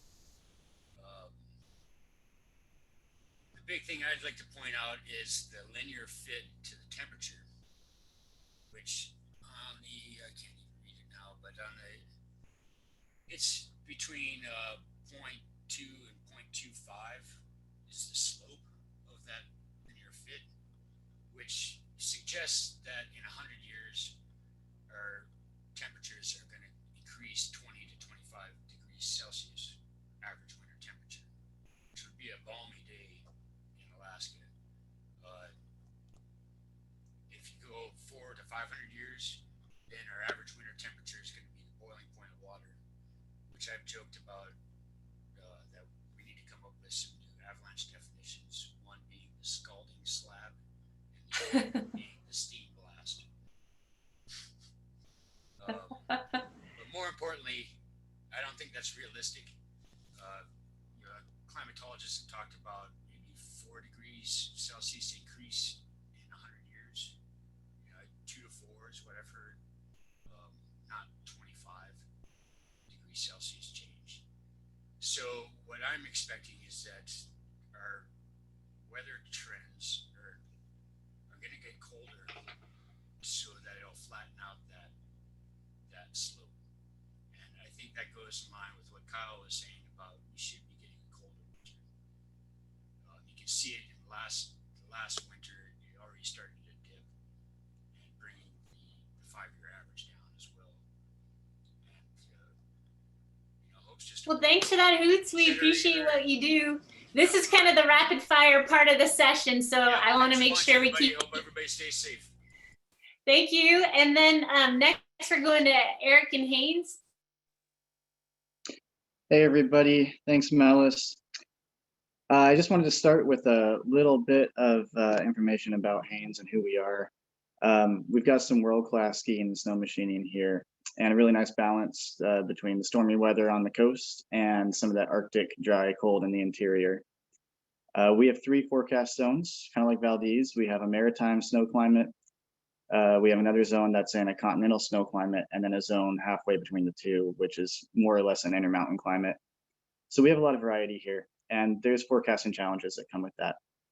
I encourage all of you to visit Haynes sometime and check it out. I know COVID kind of puts the brakes on that, but eventually they might open up the Canadian border again, and some of you guys can come visit us. And when you do, we really hope you'll check out the website alaskasnow.org and click on Haynes for all the information you're going to need to stay safe and plan your trip. So Haynes Avalanche Center, we're going into our 11th winter. It's hard to believe it's been that long, but 11 winters now of providing avalanche education, observations, and forecasting here. In terms of education, we have 15 classes scheduled for this winter in town, which is a lot for a small town, but we try to hit it pretty hard when it comes to education. We just started with our first 2 beacon practice events last night, and that was great to see people out in the dark, in the cold, in the wind, practicing with their beacons. Very inspiring. For observations and forecasting, we have a pretty solid team of 3 here. We're all part-time employees and full-time volunteers, but that would be myself, Jeff Moskowitz, and Tim Thomas. Really solid crew. I'm really grateful to them for their help over the years. And as for the forecast, the frequency of the updates, it varies from year to year. It's going to depend on how much funding we get from the Haynes Borough. This year, we're looking at updating once a week for a weekend forecast, and then as needed for severe events. So I just want to give a quick shout out to the Alaska Avalanche Information Center. They're the statewide nonprofit that provides a lot of the business machinery and overhead for us so that we can focus on forecasting and observations and education. That's really important.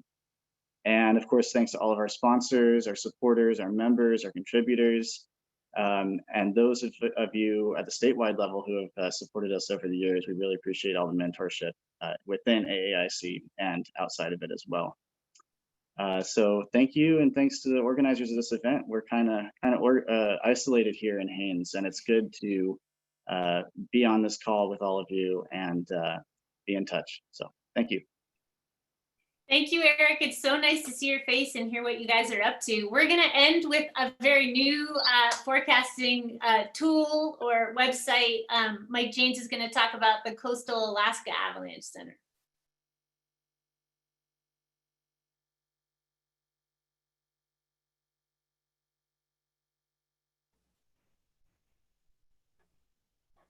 Okay.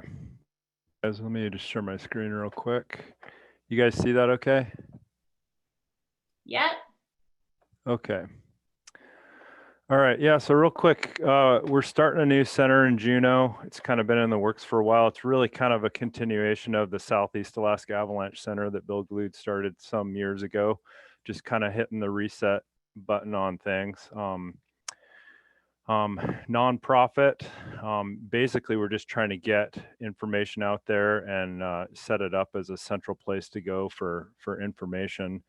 And our goals for 2020 are really just focused on information, like for weather and getting an observation sharing platform, which is live right now. Eventually we might forecast, but we don't want to take that step until we can actually have paid staff for that. So we're really just kind of making it as a place to go for information. And yeah, so it's coastalakavalanche.org.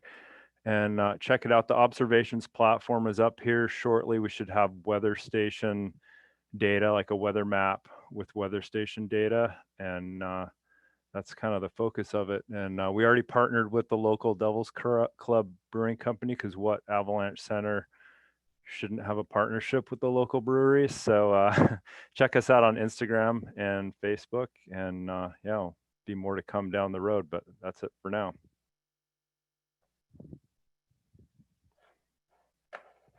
Thank you, Mike. That's an exciting new tool. I'm going to do a very short break. This break sponsored by Backcountry Access. They're a supporter of this event. And then when we come back, Mike Buck's going to be talking about forecasting for epic sled traverses. So we'll see you in a bit.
Welcome back, everyone.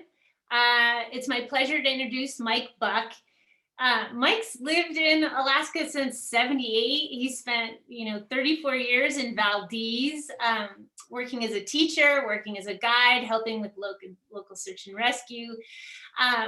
He's my right-hand man at the Avalanche School, like helping come up with curriculum that kind of meets sledder needs and sharing ideas and trip forms and things that are just fundamentally different. And so that's why we're so excited to have him today present a little bit about some of his trips, but some of the things that sledders do a little differently to stay safe in avalanche terrain. So take it away, Mike. All right, I'll try to get this. Can you hear me okay? Yeah, you sound great. Okay, I'll get my presentation up here. Make sure that's going to work. Got it there? I don't see your screen share yet. Okay.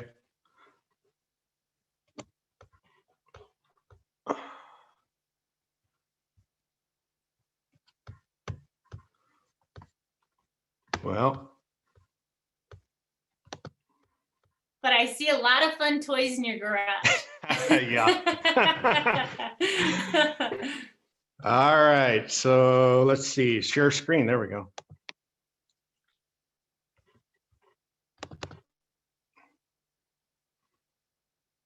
How about now? We got it. That's perfect. Thanks. Okay. All right, so yeah, I want to, thanks for the invite, I really appreciate it. It's really good to be here and talk to the motorized community a little bit. So I want to talk to you about safety in the backcountry on snow machines. Like Mela said, I came here in 1978, and pretty quickly I found out that a snow machine was a great tool for me for exploring the backcountry of Alaska. I've been able to go to some pretty amazing places that it's really difficult to get there really any other way. Had a lot of really good adventures with friends, and have met a lot of new friends along the way on a lot of epic adventures.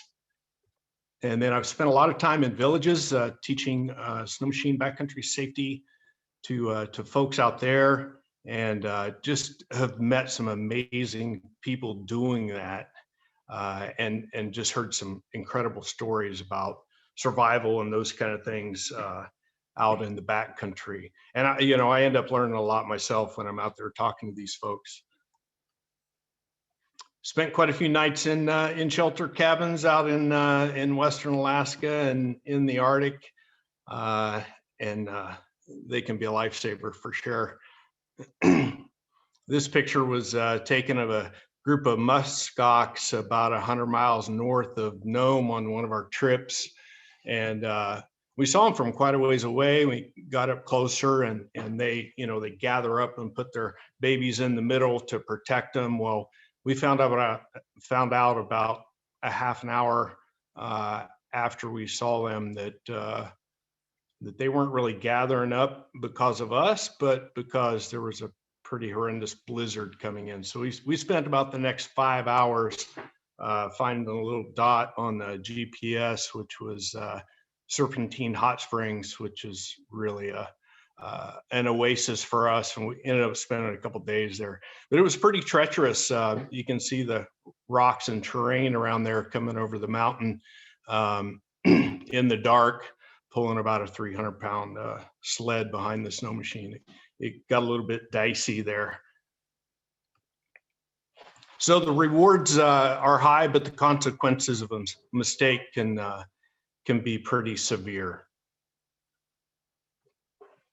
So preparation and planning are absolutely essential. And when I do a lot of these trainings for folks, I talk about learning things the hard way on a snow machine. And there's a few things you don't want to learn the hard way.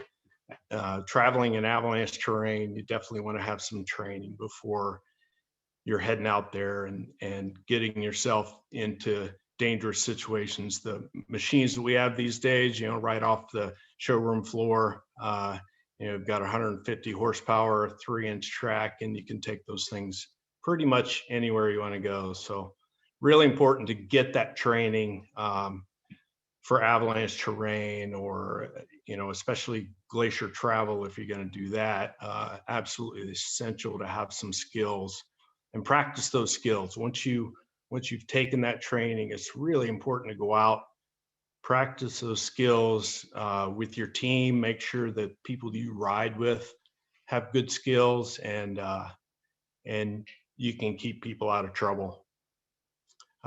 Spend the time putting really good equipment checklists together so that before you go out, you can run through that checklist and make sure you have everything you need when you're out there. If, you end up spending the night accidentally, it's nice to know that you can be semi-comfortable for the night and survive it. But, practicing that stuff with your team is really, really essential. If you go out and practice with the guys you ride with and do some avalanche rescue skills, if you can cut off 3, 4, 5 minutes from a rescue, that can be a life or death thing. So really take the initiative to get your group together and practice those skills.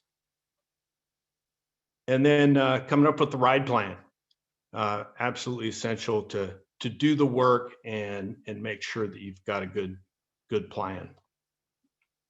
And that's the part that I really enjoy, that part of it, coming up with the plan. This picture is just north of Anatuvik Pass. We did a 6-day trip. We went from Fairbanks down to Tanana, and then we headed basically straight north from Tanana to Prudhoe Bay. So, you got to spend some time figuring out what are the anticipated hazards. Are we going to be in avalanche terrain, or is there areas where we might have crossed rivers, maybe some open water crossings? Is there any glacier travel? Those are important things to know before you head out on a trip. It's really nice to use, the resources we have out there. There's some great ones, CalTopo, for, kind of looking at those maps and figuring out, okay, where are those avalanche zones at?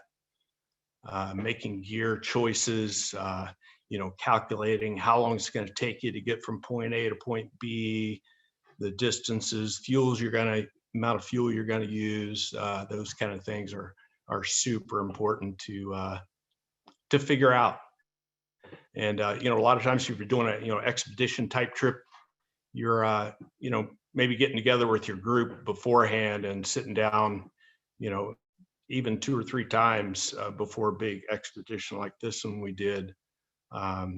Or maybe if it's just a high hazard trip, you're just going out for the day, but you're exploring a new area. It's potentially avalanche danger or glaciated areas. You want to make sure that your crew's ready for that. And then it all comes together. If you do the work, here's a couple of vintage photos of out on the Bagley ice field. We left from Valdez to the Canadian border, out on the Bagley and back. And that was a 1-day trip, 420 miles.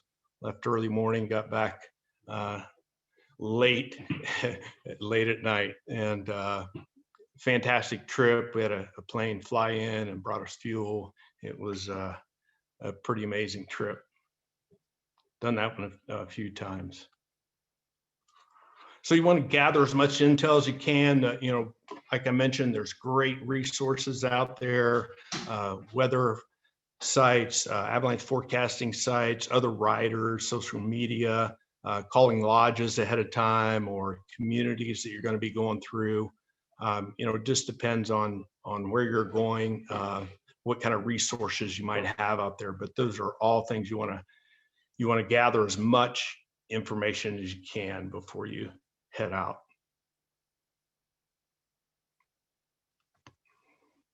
And then once you've got your trip plan all put together, it's really important to make sure you put that down on paper, or send somebody the information from your phone, so somebody has your trip plan. They know where you're going, when you're expected back. And then I usually attach the equipment checklist to that so that they have an idea if something does go bad. When somebody calls search and rescue, they've got the information that they're going to ask. So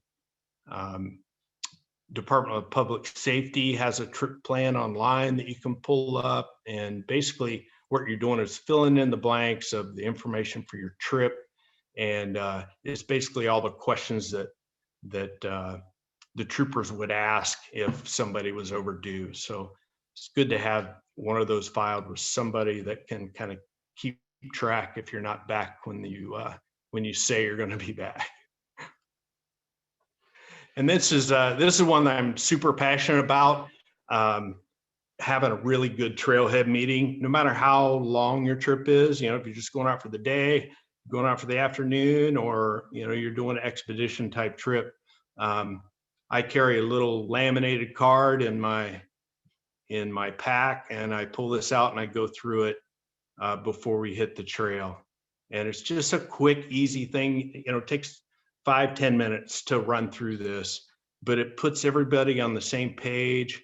And I think that a lot of accidents in the backcountry could easily be avoided in the motorized community if people would do this. And like I say, it's just kind of a checklist, making sure everybody's got their stuff and everybody's on the same page about what you're doing for the day. So yeah, making sure you have survival and safety equipment, food and water, first aid, who has communication equipment, do you have inReaches, sat phones, are you wearing radios, do a radio check.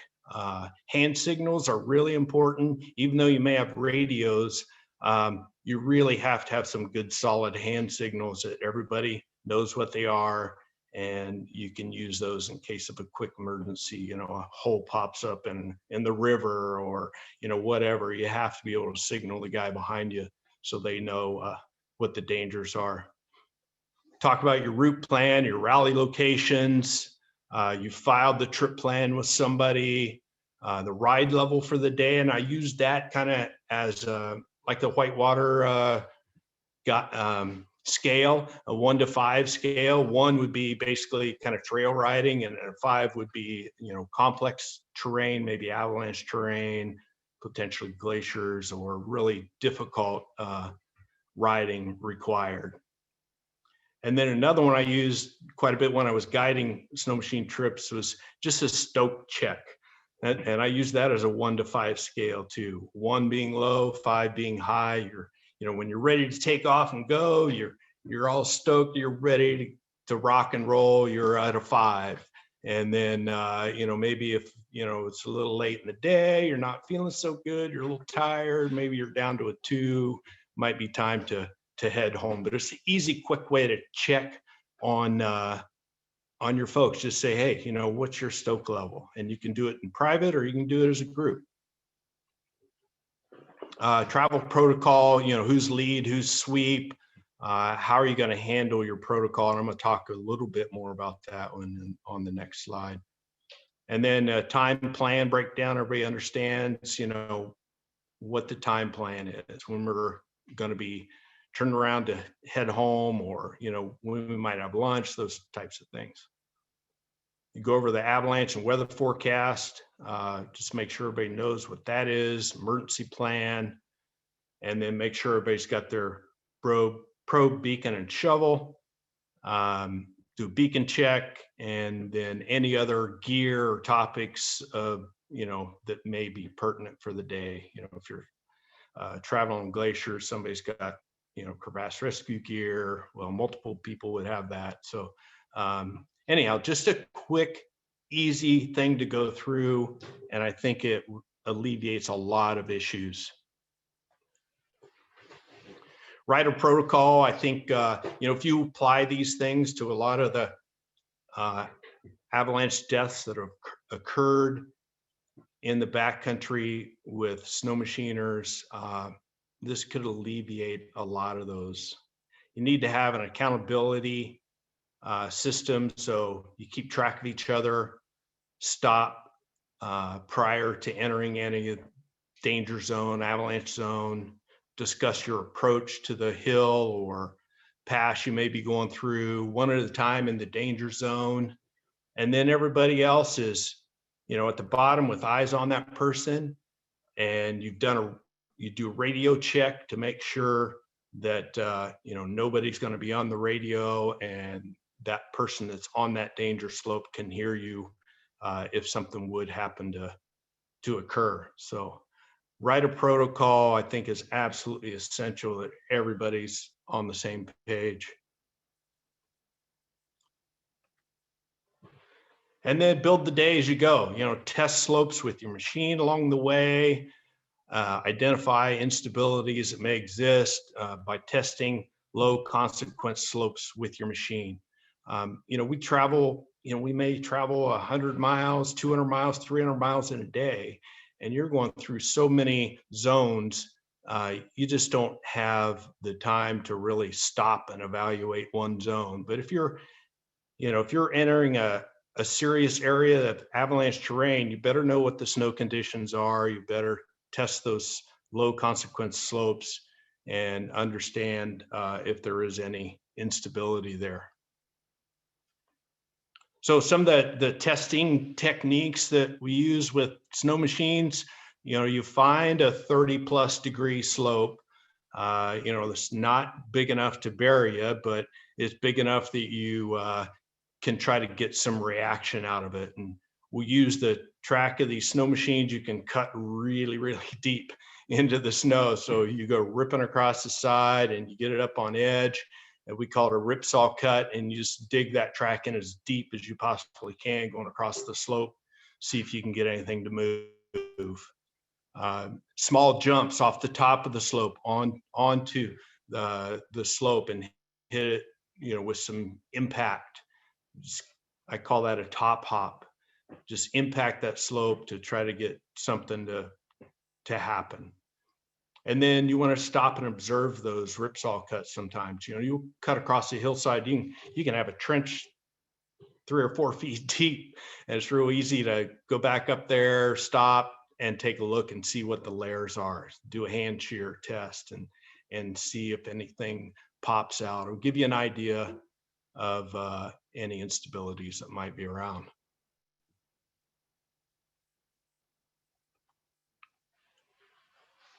And it's really important that everybody communicates their observations. When you rally up together, every 20 minutes or so that you rally up together, talk about any red flags that you've seen. Making sure that everybody's on the same page and they understand they're not to go into hazard zones until everybody's stopped and taken a look and discussed what they've seen along the way. It's really important to build that day and make sure everybody understands what snow conditions are, because they can change super quick.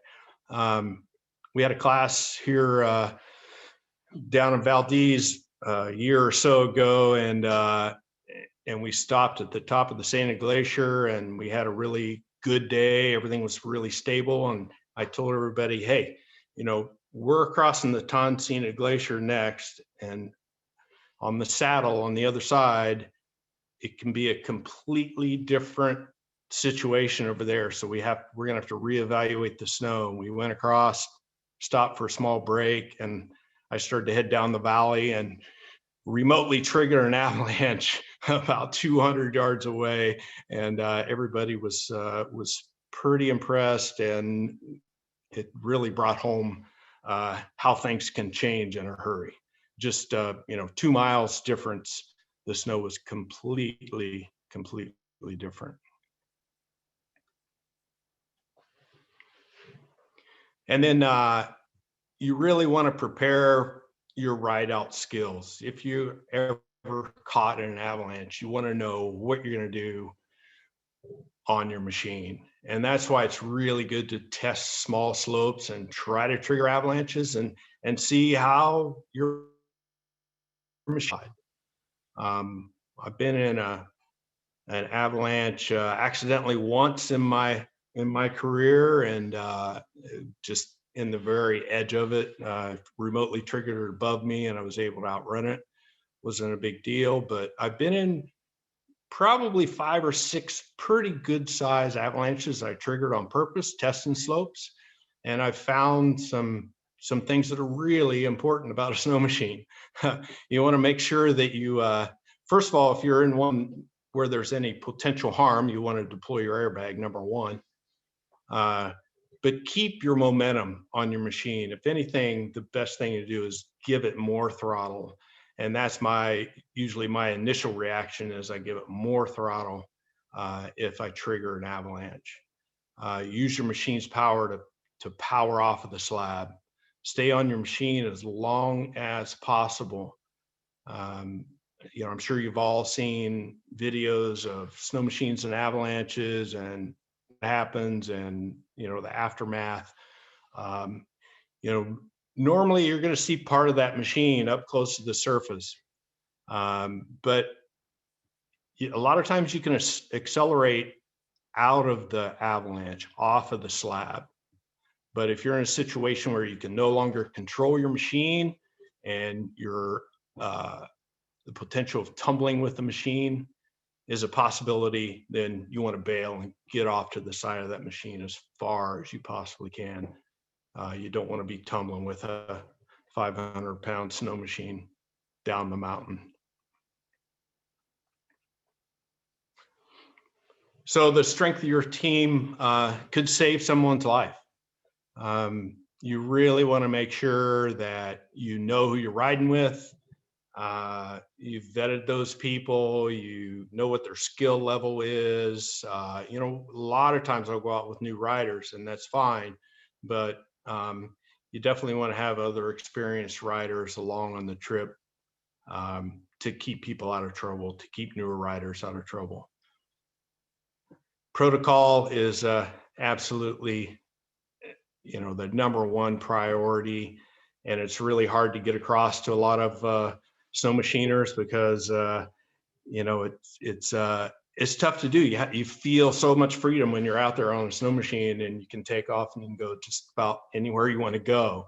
So sometimes you have to reel it back in just a little bit and make sure that people are doing the right thing out in avalanche terrain. So that's pretty much all I've got. I'm not sure how my time is there. Sometimes I get into stories that that's my favorite. The stories are everybody's favorite part. Do not be fooled.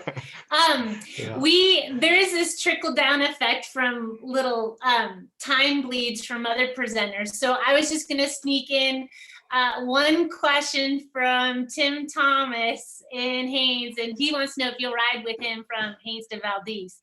Oh yeah, sure. Well, we have to be careful about talking the Canadians into not arresting us though when we go through their section. Right. Oh, you're not supposed. We're recording this. Yeah. Also, everybody loved that trip planning forum that you had, Mike, and I know you've shared it with me, but we're gonna try to put it somewhere up on the web so we can share a link with folks. We're thinking maybe putting it on the resources page at AAS. So Kikiko and I will track you down for that. I will but also Mike, share I'll also share the Trailhead meeting one because that one I'm really passionate about. I hope people will use that. That's going to be huge, especially seeing kind of all the rudimentary mistakes from last season. That checklist would have saved a lot of lives. Mike, it is such a pleasure to hear you.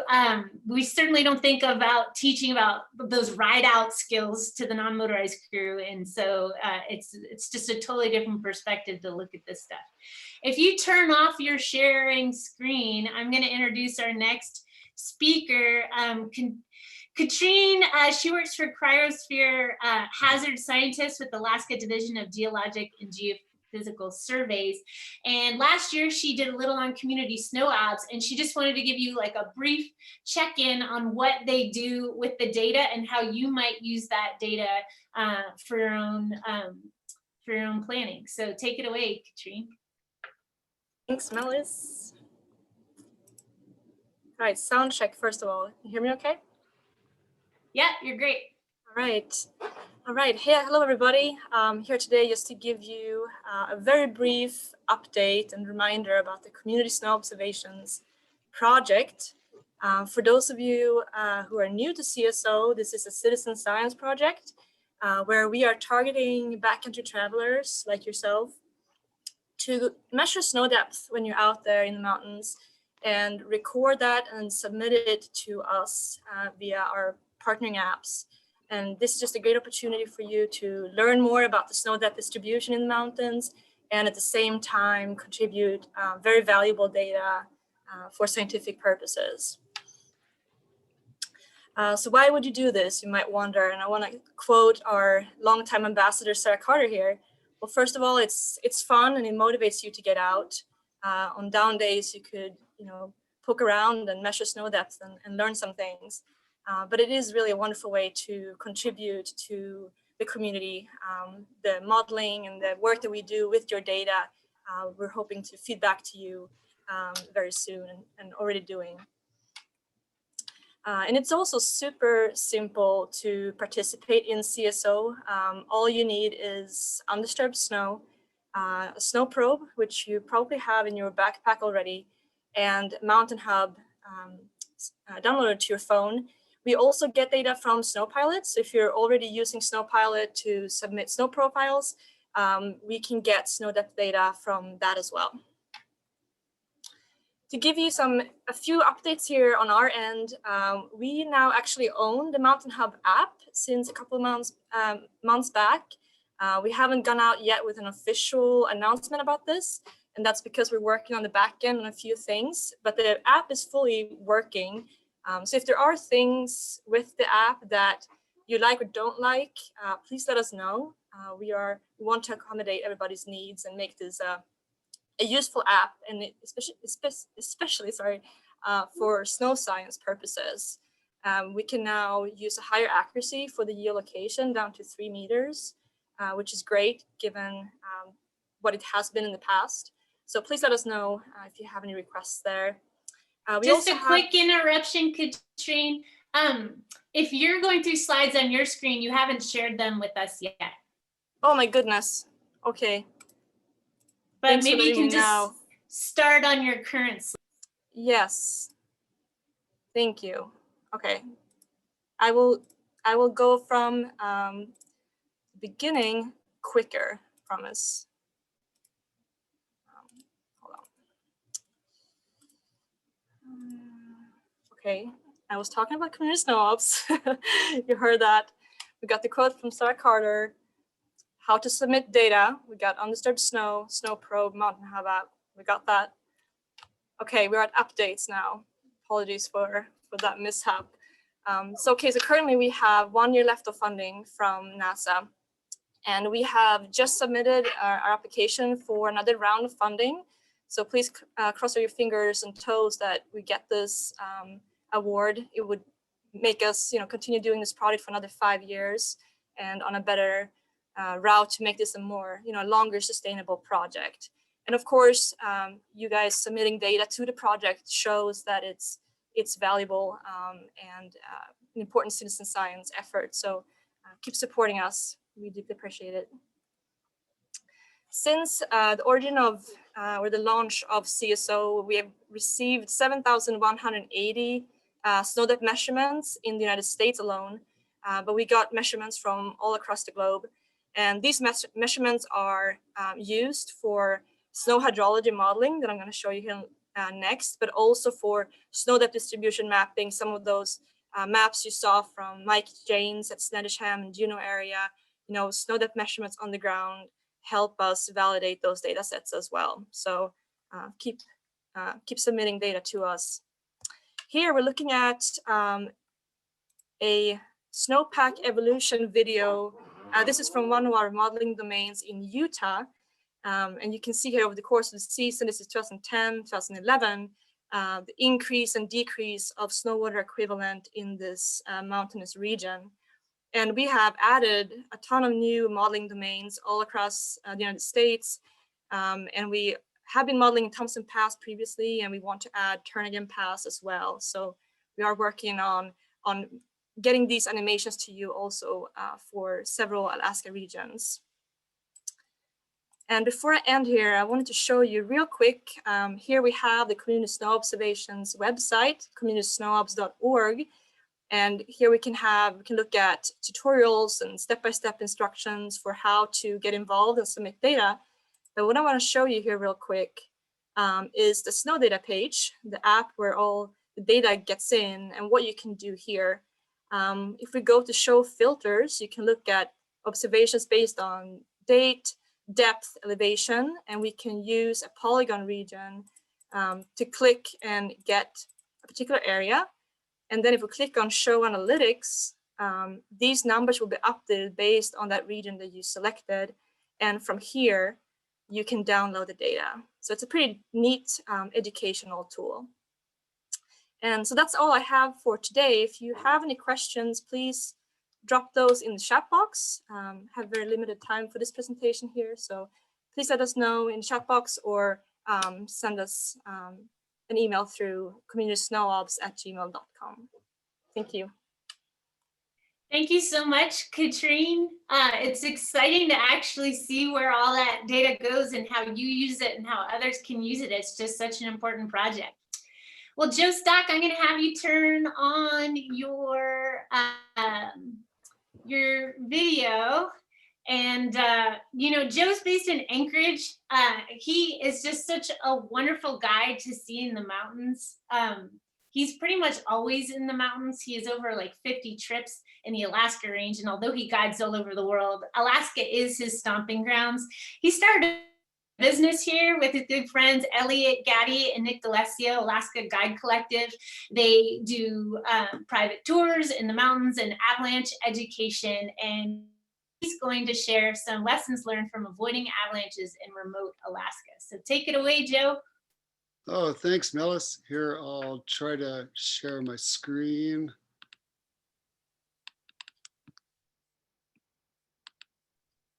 How's Looks that? Can great. y'all can see that and hear me?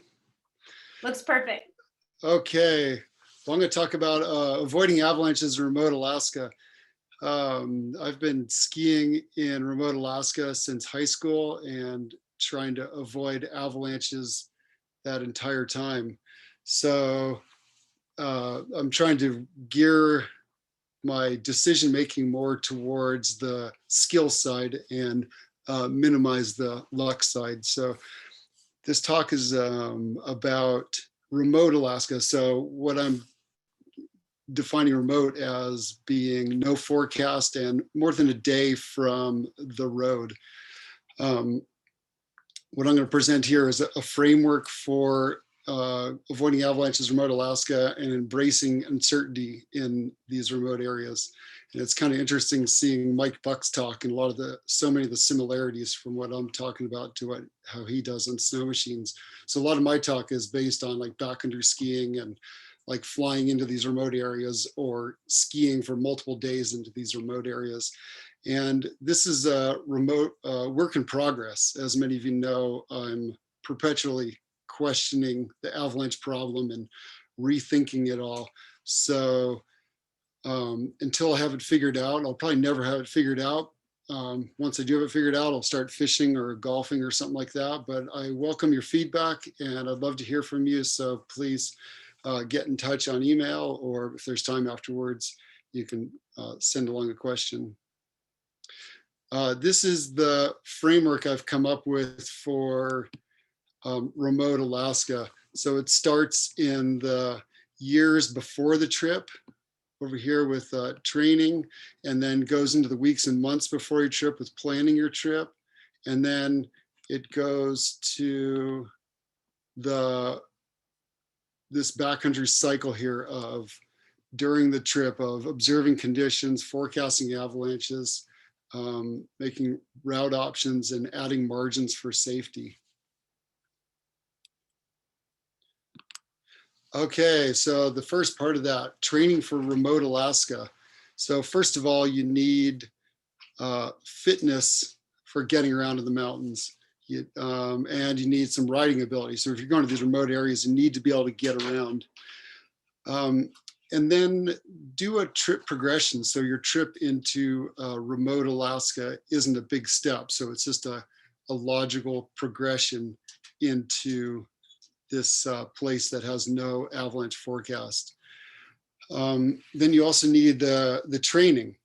The training, like Mike Buck was saying, you do need to have avalanche training. And the Rec 2 avalanche course is really designed for these remote areas that don't have a forecast, because that Rec 2 is designed around being your own forecaster.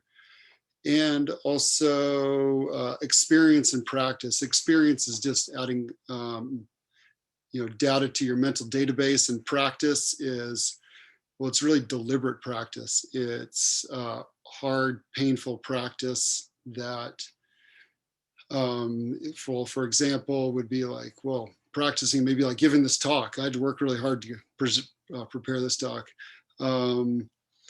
Another example would be like digging a 2-meter deep hole in hard wind slab during avalanche rescue practice, or turning around before reaching a summit, or taking an avalanche class rather than skiing. Okay, the next part of the getting ready to go in the backcountry is planning for remote Alaska. First of all, you need to build options so you're not locked into one trip. So this means completely different trip options. So like maybe your first choice plan would be to go into the central Chugach, but let's say it's a raging storm in the central Chugach. And so plan B would be to go to the Talkeetna Mountains or the Alaska Range. So just be ready to shift gears from one place to the other.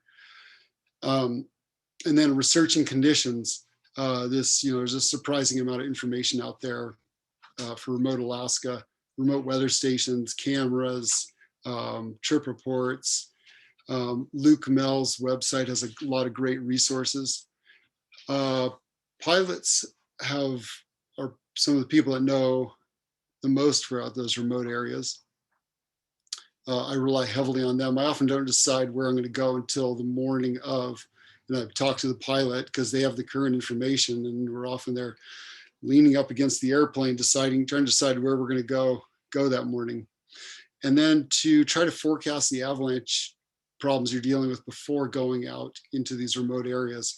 You don't have hands-on information, and you probably haven't talked to anybody that's been out there, but by the time of year and the amount of snow and some of these remote weather stations, you can guess the avalanche problems. Maybe like, well, spring is a preferable time to go on these trips because there's less persistent avalanche problems, especially like April, May, and June.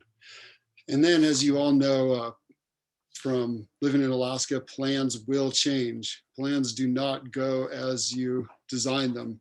And so kind of my favorite trip these days is when we're flying into this remote place where we have been planning and talking all the trip, and all of a sudden the pilot says, oh, we can't land there. And all of a sudden I have to look out the window and decide on a new place to go.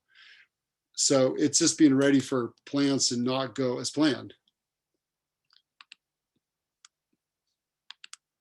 Okay, so now we went through training, planning for your trip, and now we're into this during the trip, this backcountry cycle of observing conditions, forecasting avalanches, building route options, and adding margins for safety.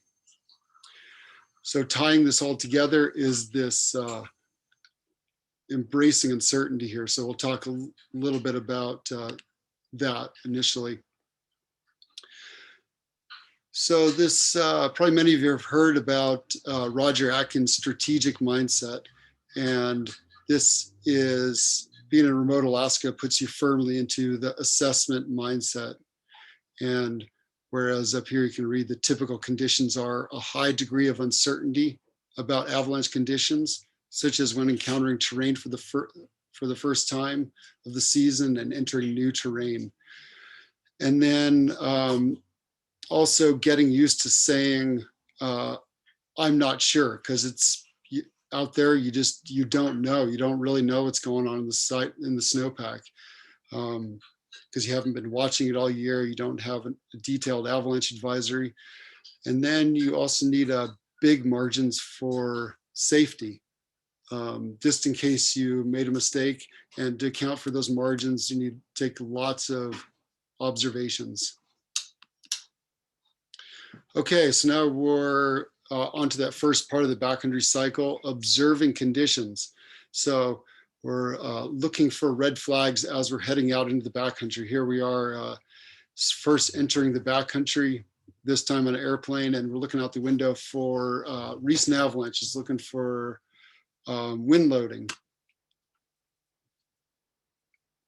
Okay, we land out there in the glacier or in the remote area, or ski out to this remote area, and you finally get your hands on the snow. So this is a trip from this spring out to the Alaska Range, and there was nobody out there in the Alaska Range this year, so it felt really remote. And so we ended up going to the normally crowded Pika Glacier. So we jumped off the airplane, and the first thing we're doing is doing ski penetration and boot penetration, and probing the snowpack, feeling for the snow depth and for any deep slab conditions. So here we are on the first ascent of the day, and it's making a skin track up the hill. And I'm carrying the probe with me, keeping it in hand to probe all the way up. So I tuck it between my back and my backpack, and then I have it up so I can just get an overall distribution of the snow layers. So this seems like a lot of data to collect, and sometimes it's hard to prioritize what you need, how to, filtering the signal from the noise. So like in a Rec 2 course, we use something like this observation worksheet that helps you prioritize the information. And then it goes on to, in the backcountry, is to forecasting avalanches. And the traditional way is through the conceptual model of avalanche hazard. And this is kind of a rather pithy paper, but it explains the process of avalanche forecasting. And in Rec 2 course, you kind of spend a lot of time learning this process. It's quite confusing, but this, like, you can use a forecasting worksheet to kind of distill it down to a little bit more bite-sized pieces. And in like a forecasting worksheet, you take each avalanche problem you're dealing with and look at the location, type, likelihood, and danger for each problem, and then combine them into an overall avalanche danger down here. And that goes down to, well, what observations do we need that will most reduce our uncertainty? Another way of forecasting avalanches in remote Alaska or remote anywhere is using what the Canadians came up with, is the Dangerator. And this says to start with considerable. So you head into the backcountry with a forecast danger rating of considerable. And considerable is the real deal. It's human triggered avalanches are likely. So yeah, that's you don't want to mess with that. So here's a way of looking at considerable. Here's a scale of avalanche danger compared to uncertainty. And right here in the middle, so along here is avalanche danger on the bottom, and moderate, considerable. Considerable, if you look at uncertainty, that's when you have the most uncertainty. You don't really know what's going on, and decisions are very difficult. On the other end of the spectrum is low danger, where it's like low uncertainty, easy decisions. It probably won't avalanche. On the other end of the spectrum is extreme and high danger. And that's also where decisions are really easy because it will avalanche. So heading out into remote Alaska, you're heading out there with this high uncertainty, considerable danger. Okay, the next part of that backcountry cycle is building route options. So you want to spend your first couple of days out in these remote areas, just pretty much staying off of avalanche terrain because you're assessing the snowpack. Like here in this photo, we're enjoying some nice low angle powder slopes, and we may do that for a couple of days, or we may do that the entire trip if we find the snow is truly unstable. So when you're heading out there, you have a number of route options. So like in this area, we're camping down in the low glacier here, and we have these low angle slopes. Another option, if it's more stable, we can go up and get this steeper terrain out here. But then as you collect more observations and the observations reduce uncertainty, you may be able to step into more aggressive terrain, or you may have to stay on this lower angle terrain the entire trip. Okay, the fourth part of that backcountry cycle is adding margins for safety. So this is like your travel techniques that you use for just in case you misjudge the snowpack and make a mistake and an avalanche does happen. So you start on small terrain, spread out, spot your partner, stop in a safe zone, set low risk skin tracks, and if you're in doubt, turn around. Here's a photo from us booting up a chute in the Alaska range, and this chute was kind of like the focus of the whole week, or actually the whole winter, us psyching up to go ski this thing.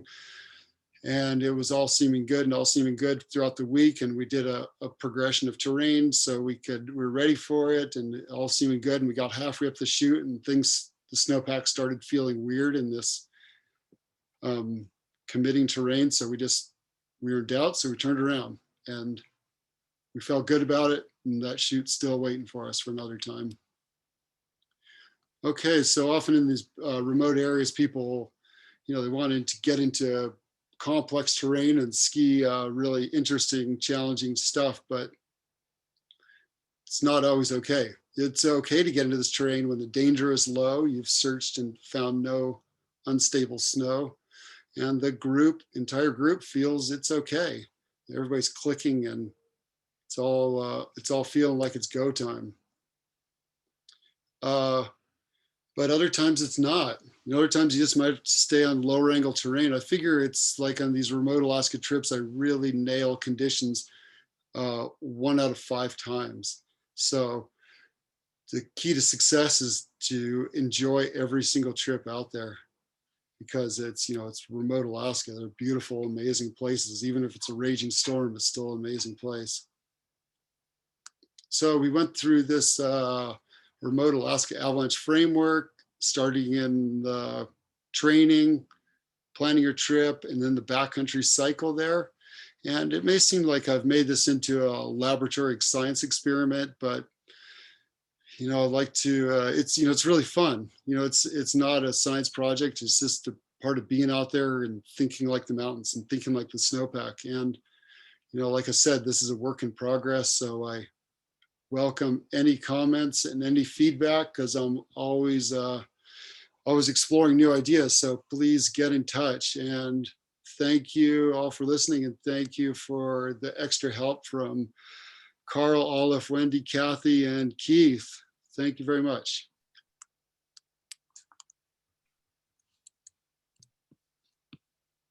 Hey, Joe, that was fabulous. Thank you so much.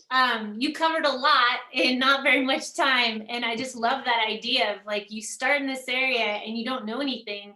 Let's just start with considerable and like guilty until proven innocent. And so that flow is, is so important. So on that trip that I'm curious about in the Pike in Little Switzerland, like what, how quickly was it for you to kind of diffuse that thought of considerable? For this spring? For this spring. Like, so you show up, it's considerable. What's a realistic time frame for somebody to kind of get the information they need to make a forecast for the trip? Oh yeah, well that trip this spring was kind of a short trip. I think it was maybe 4 days, and we just we traveled around with it, kind of the mindset of being considerable the whole time. We never got into steep terrain, and we had some youngsters along, so we kept them excited by building some kickers. And the quote there that like Henry taught me, it's not snow is guilty until proven isn't. Snow is guilty until proven less guilty. These guys are wordsmiths. They're so nuanced. They just like get circles around me. Yeah. Olive, maybe you can join us. So there's some things that percolated up from the chat. Okay. Hi there. Yeah, there are a couple of different questions out here. We have one from Eric Roberts. Joe, in your opinion, what is the most significant challenge and or common mistake amongst ski alpine guides when traveling in remote avalanche terrain? Oh gosh, Eric, that's a big question. I might have to get back to you on that one. We'll have to talk about that on the skid track. What is I don't know. Jeez, don't have a good answer for you, Eric. But I really want to talk about that with you. So let's hit it up. So maybe I'm trying to think of some ideas. Nothing really pops to mind, but I really want to talk with you more about it. I have another question from Ava. Excellent talk, Joe. Like the clear process cycle, how do you help your clients to understand your framework well and welcome your margins of safety? Oh yeah, that's a great question. I can't answer that one.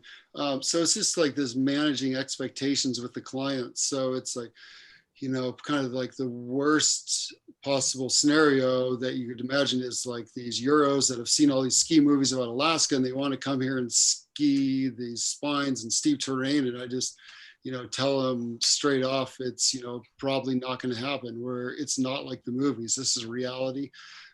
If you want to go ski terrain like that, go to Valdez and go with the heli service.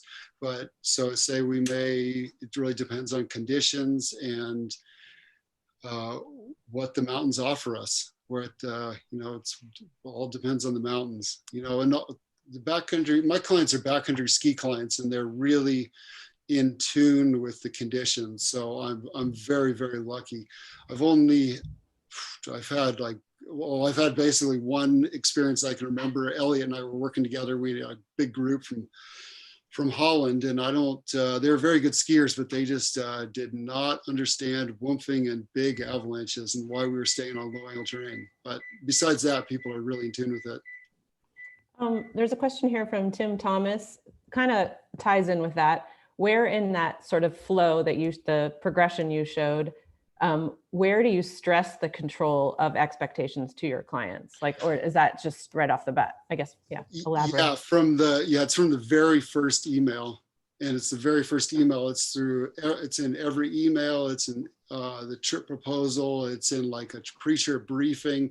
It's like the entire way. It's like managing expectations to let them know that just see what the mountains offer us. And, you know, the priority is not getting hurt. I mean, really the priority is getting good skiing, but the second priority is not getting hurt. So we do have to take that into account. So it's all the way through. Do you prep your clients for 2 days of investigation right off the bat? Blaine was asking that. They kind of in that. Oh yeah. I'd kind of tell them. Yeah, I tell them about that Roger Atkins assessment mindset, that we're going to just be going out there and we may not get into avalanche terrain for a while, or maybe not the whole trip. We may just be on low angle terrain the whole time. And so it's like, you know, what's the economics term? But they, you know, it's like selling them low, and then it's all of a sudden, it's like all of a sudden we're in avalanche terrain in this big terrain, and they're like, whoa, this is incredible. I never expected this. So it goes beyond their expectations. There's a great comment in here from Chelsea, just that she thinks you're sort of answering the question you said you couldn't answer, that you're managing expectations might be one of the challenging parts of guiding. Oh yeah, well I think she's right. Yeah, it is. It's really difficult. And yeah, I've had to take a step back from my guiding and look at it again, and, you know, deal with that, especially when, you know, one of my biggest problems was, you know, I just want to satisfy the clients so bad. I want them to be happy. I want them to say that's the best trip of their whole life, every single trip. And then I just realized it's like, oh, that's completely the wrong mindset. I have to put that second and have to put being, you know, safety first, really, or trying to, show them good skiing, but avoid not getting caught in avalanche first. Thanks, Joe. Oh, thank you. Yeah. Melis, Are you out there?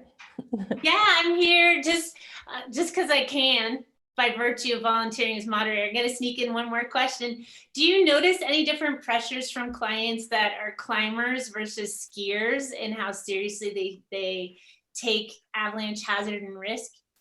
Oh, wow. That's a really good question. Yeah, there's a reason I'm mostly a backcountry ski guide and not a mountain guide. A mountain guide, like, for like 6 weeks in the Alps.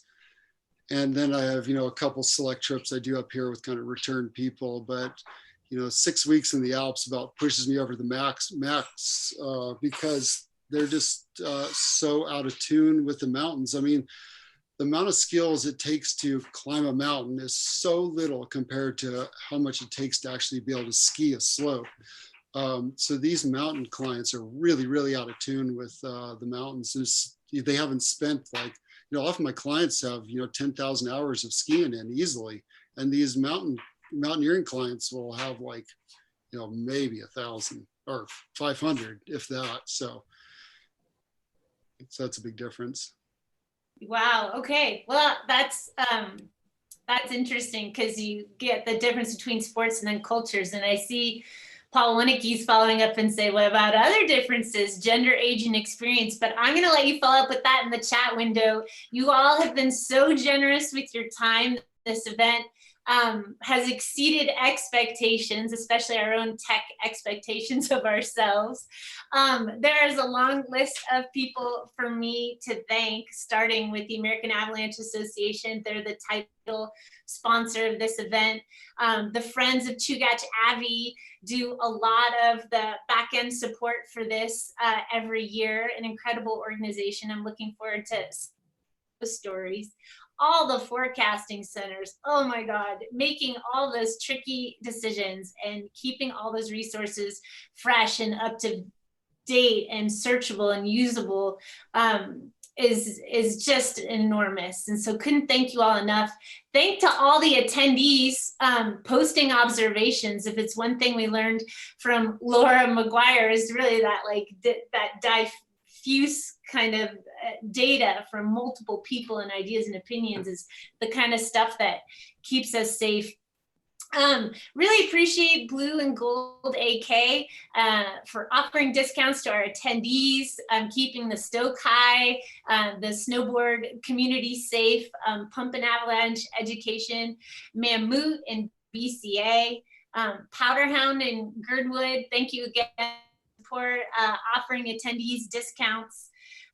All the speakers, love starting with Mike James and Juneau, Laura McGuire joining us from, I think, Ohio. Kyle carving time out from his forecasting for the National Weather Service. Mike Buck joining us on sled education. Thank you, Joe. And then the SAAW Organizing Committee, Katrine Wickstrom-Jones, Ava Latoso, Tim Glassett, Rich Peterson, Bristow, Olive, Wendy. So that's a long list. There's still people on. I know that we love to connect and talk at this event. I'm gonna play a little music and a couple slides and you guys can connect and chat for a little bit longer before I close the whole show down. But thanks to everyone. Any final thoughts from you, Olive? No, I just really want to, again, thank all the speakers and all the attendees.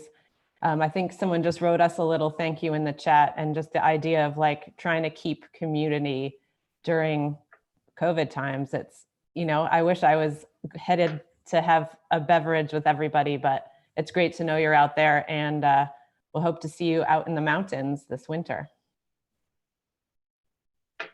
Good night, everybody. I'll see you in the chat. Thank you so much for coming and all your really smart questions.